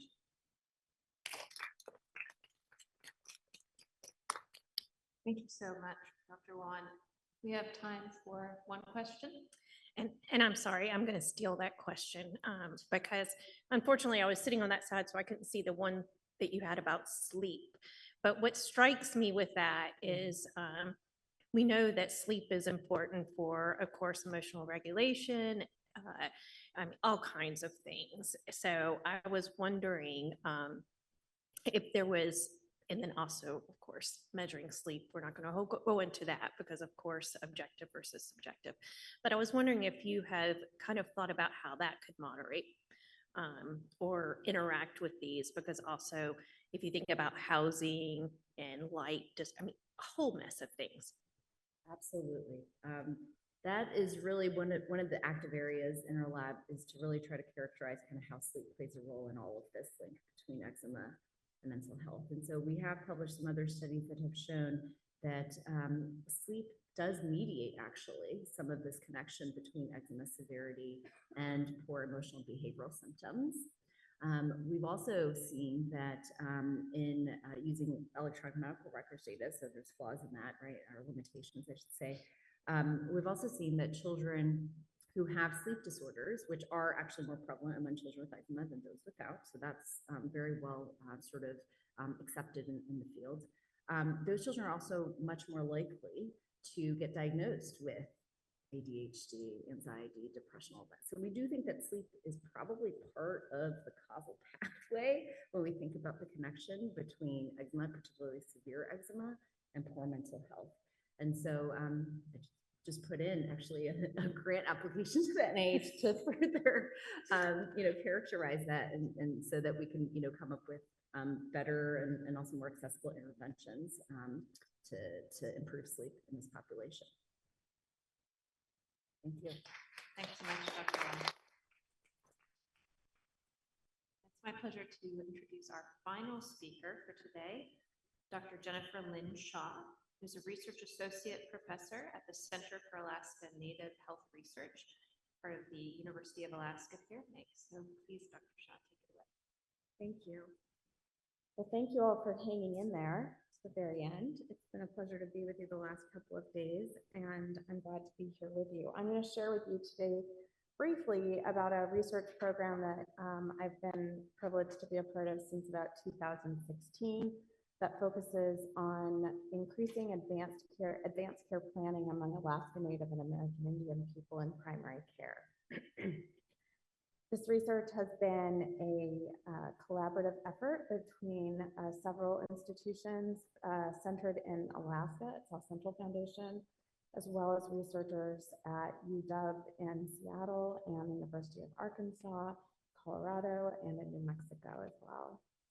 So briefly, advanced care planning in Alaska Native and American Indian communities, I'll touch on that. I'm also going to share a bit about the study I was asked to come and speak with you about today, where we culturally adapted and piloted a advanced care planning intervention. And then I would like to touch briefly on an ongoing study that we have to implement and evaluate that adapted intervention in a tribal health system in Alaska. I just want to mention we don't have any conflicts of interest, and we are deeply grateful to the National Institute of Nursing Research for funding this study. So advanced care planning identifies wishes for care if a person is to become seriously ill or injured. It's a cornerstone of palliative care, and it occurs in conversations between patients, families, and healthcare providers to align healthcare with a patient's values, goals, and priorities. ACP conversations include identifying a person's preferences for life-sustaining care, such as intubation or artificial feeding, if a person is in need for that, and who they would want making decisions for them if they are unable. It often is thought of as asking the impossible question about whether you would prefer to live as long as possible with pain and suffering, or prefer to live and focus on the highest quality of life that is possible and reduce pain and suffering. ACP has been shown to reduce psychological distress and improve quality of life among patients and their families, reduce unwanted, non-beneficial treatments, and healthcare costs. It also has been shown to reduce complicated grief among surviving family members. In Alaska Native communities, ACP is, there's a high need for advanced care planning. The older Alaska Native population is expected to triple between 2010 and 2050. And the population has a disproportionate burden of many serious, chronic, and life-limiting illnesses. However, advanced care planning utilization is much lower in these communities typically compared to other racialized groups in the US. Earlier research suggested that this is due to cultural taboos, such as prohibitions on talking about death and dying. However, more recent research has challenged that conclusion, including our preliminary research, with findings that Alaska Native and American Indian people are as likely as other groups to use advanced care planning when it is available and offered in a culturally appropriate and acceptable way. In 2015, the Alaska Tribal Health System introduced the first palliative care program for Alaska Native people. The first documents, including this brochure, which is a part of a set of documents that can be found on the Alaska Tribal Health Consortium website, were the first materials developed by and for Alaska Native people for advanced care planning. The following year, a quality improvement initiative in South Central Foundation, a regional tribal health organization based in Anchorage, was started and in one primary care clinic. And patients with serious illness in that clinic, among those patients or customer owners, as they're called in the tribal health system, the rate of advanced directives went from less than 2% to more than 37% in that one clinic. The following year, they rolled the initiative out in all 6 clinics at the time and developed provider training modules. The Alaska Native Health System encompasses over 30 tribal health organizations, including 12 regional tribal health corporations. The area in gray here represents that served by South Central Foundation, the tribal health organization serving the Anchorage area and 55 rural communities. Combined, all of these organizations serve over 180,000 people in Alaska, including 70,000 in the South Central Foundation area. So the research that we did began in 2015 with initial engagement. So my job was to identify behavioral health research needs within the tribal health system. And in the process of listening to behavioral health consultants who were integrated into primary care, I learned that they wanted and needed more tools for conducting advanced care planning conversations and more training with customer owners in the health system. So once this need was established, we identified a partner, Randy Curtis, our late partner at the University of Washington, who had developed an intervention called Jumpstart, which is a communication intervention to increase advanced care planning by providing individualized feedback to the patient and the provider simultaneously about patient preferences for advanced care planning conversations. This led to 2 studies. We formed a community advisory board. We applied to NINR and got an R21, and we conducted focus groups in Alaska and in New Mexico to maximize the generalizability of the findings with both patients, customer owners in 2 tribal health systems, as well as providers and leaders in those health systems. We used that feedback to draft adaptation of the intervention, which was then tested in cognitive interviews with patients in the Alaska health system and then finalized into the final adaptation. Next, we piloted the adapted intervention with 58 people in the Alaska Tribal Health System and found it to be highly acceptable and feasible, and I'll share a little bit more about that. On the basis of those findings, we applied for a fully powered clinical trial of the Jumpstart adapted intervention. So what is the intervention? It is a 3-part three-step intervention that involves collecting information from the patient about their preferences for life-sustaining care, as well as barriers and facilitators for that care, and for conversations, or rather for barriers and facilitators for conversations about that care.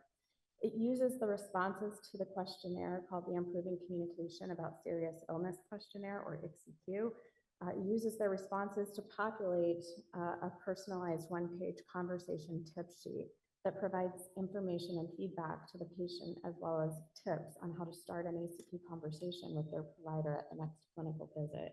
And in the third step, the tip sheet is shared both with the patient as well as with the clinician.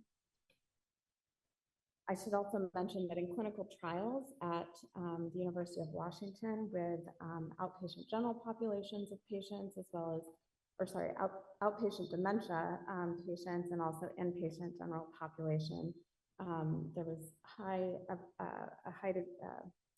evidence to suggest a high degree of effectiveness of the original intervention.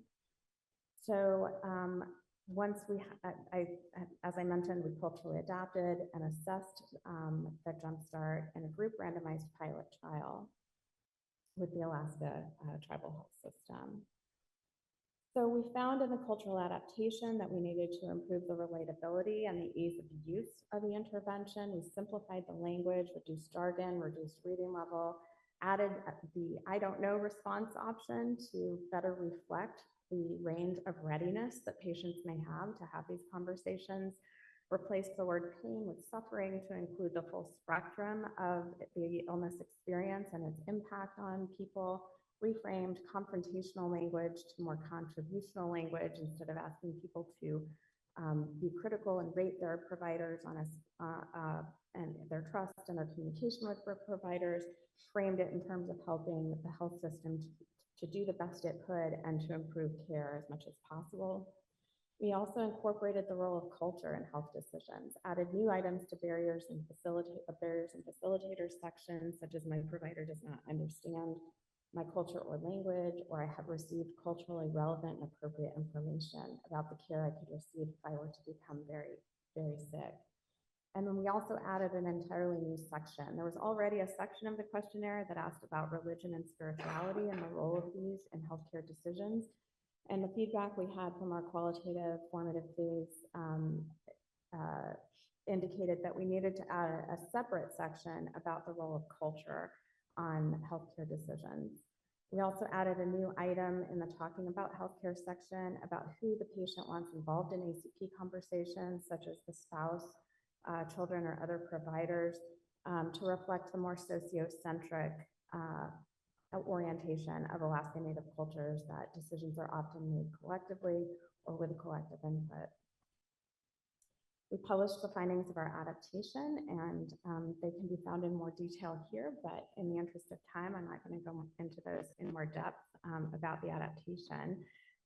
But we did then pilot it with 58 patients and found that we were able to recruit and retain a good proportion of the sample that we sought, and that it was highly acceptable among the people who participated in the trial. We weren't powered for testing effectiveness, but we did see signs of effectiveness. So among the people in the intervention group, they were 3.5 times more likely to have new advanced directives in the medical record at the end, at the follow-up interview. We did, however, hear from people, even in the control group, that they found the questionnaire itself helpful in thinking about these things. And so we wondered in our next trial if maybe we should look at not just the questionnaire plus the feedback form, but separate it into two components and look at them, compare them with each other, and then compare both of those with a true usual care condition. So in the current ongoing study, we have 3 aims. One is to tailor an implementation plan, which we've just completed. The second is to conduct a cluster randomized controlled hybrid type 1 effectiveness implementation trial of the adapted intervention. And the third aim is to complete a rigorous mixed methods process evaluation using the consolidated framework for implementation research. So in the implementation planning phase, we conducted 30 semi-structured interviews and focus groups with health system, customer owners, and staff. This is being conducted entirely in Alaska. We met with primary care leadership and we formed an implementation planning work group to consider all of the feedback that we had received. And from the results, or I'm sorry, from that process, we found that there were several important facilitators for advanced care planning and implementing the Jumpstart, adapted Jumpstart in the tribal health system, including a high degree of trust that customer owners have in the health system because of 30 years that this Alaska Native run health system has spent building that trust and developing customer-driven services. Because of the pilot back in 2016 and some ongoing efforts, employees are familiar with advanced care planning. There's a notary on staff who can notarize advanced directives right there. Patients are used to being asked given questionnaires, and the EHR already has fields built in. There's a power form that was built before the pandemic for advanced care planning. We found during the pilot it's not used as frequently as we would like, and so they won't always, as somebody said yesterday, if you build it, they will come is not always true, but it does create opportunities for improvement. It also aligns with current priorities. As I mentioned, the population is aging rapidly and disproportionately to the general population of the US, and the tribal health system has an initiative called Aging Well to focus on that and provide aging-friendly healthcare. So this fits very well with that. And there's an integrative palliative care specialist on staff in the primary care center. However, there are still barriers, including, and not surprisingly, limited time, staffing, and change fatigue due to, largely in part due to the pandemic, but not only, also an aging healthcare system staff. And also the lack of integration with the patient portal. We had high hopes that we might be able to integrate this in and automate it into the patient portal based on data that we had, but a high percentage of the customer owner population is digital and integrated into the patient portal. However, the portal itself is not highly integrated into the health record, and many patients are still not using the portal. So we have retreated from that strategy for now. And the post-pandemic challenges really cannot be overestimated. The customer owners that we talked to, and I'm not going to read these, but essentially they were highly supportive of integrating this intervention, and they think that there should be much more effort in the health system focused on advanced care planning and making culturally appropriate and acceptable advanced care planning resources available to customer owners. And we picked this intervention because it is not just provider facing, but patient facing. And most advanced care planning intervention research has focused on increasing provider or changing provider behavior and skills, whereas this provides resource and tools to the customer owner or the patient. Ironically, perhaps, customer owners told us they think they should not be the only ones to focus on this, and the providers should be focusing more on it. And busy primary care providers probably do have other things to say about that, and we still feel that if we're going to move the needle on this, we really need to give people the tools and the resources and the information to be able to initiate the conversations for themselves with their primary care providers. So implementation planning outcomes, we're keeping our hybrid type 1 design. We had hoped to move more towards the type 2 implementation focused design, but we're just not ready for that yet. The health system isn't ready to have this integrated into routine care. And we need more information on effectiveness, so we're going to focus on that. We added the third arm to measure true usual care against two different arms of the intervention, one with just the ICSI-Q and one with the ICSI-Q plus the feedback form. The researchers will deliver the intervention in the clinical trial rather than having it done in routine care. And we are going to gather information on multiple options for administering the questionnaire, as well as multiple options for completing it. So we're going to offer a drop-in clinic. So our next steps for the clinical trial, we are awaiting IRB and tribal approvals for the cluster randomized controlled trial, and we'll have more data next year, hopefully. And this is our great team. Thank you so much.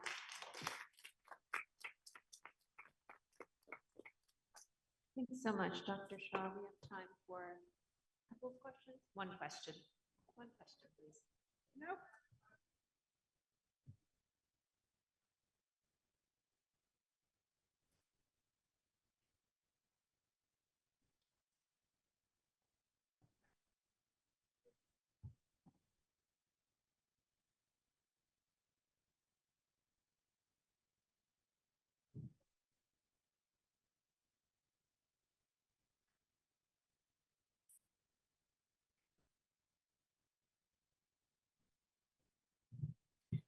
Can you talk a little bit about the indicators to you that the hospital or is not ready to implement certain aspects of care? No.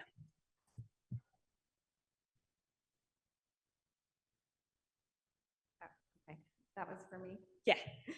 The indicators that they aren't ready for implementing it into routine care really came from the provider and leader interviews that we did, and from then the struggle that the implementation work group had in taking that feedback. I should mention our implementation work group included, it includes the researchers who are including researchers who are embedded within the healthcare system which I used to be, but now I'm at the university. And it also includes a palliative care physician, a palliative care nurse oncologist or nurse practitioner, improvement specialist. So we built the team intentionally to have all of the expertise needed to bring process improvement in the implementation.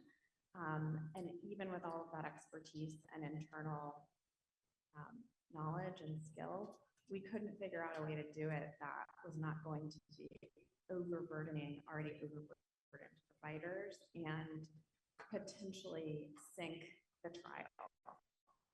We just couldn't figure out how to do the trial in a timely way that was going to get traction with them and not create more burden. So I think we decided to focus because of that on effectiveness, really focusing on our effectiveness exploration right now.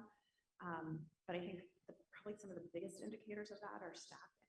Yeah. And the fact that during the pandemic, I mean, they had a very robust advanced care planning initiative already happening because of the integration of the palliative care specialist. And when that person left for a year and a half and the pandemic happened, it just fell off the plate because other priorities needed to take precedent. And so people are coming, they're starting to get that back online, and it's just not a good time to be introducing an entirely new initiative.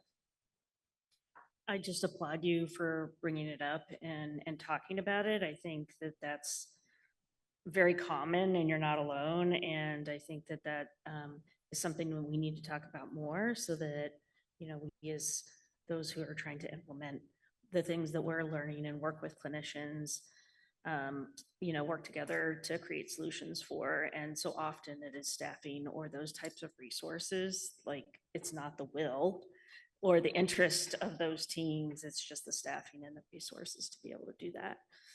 Yeah. Thank you. Thank you.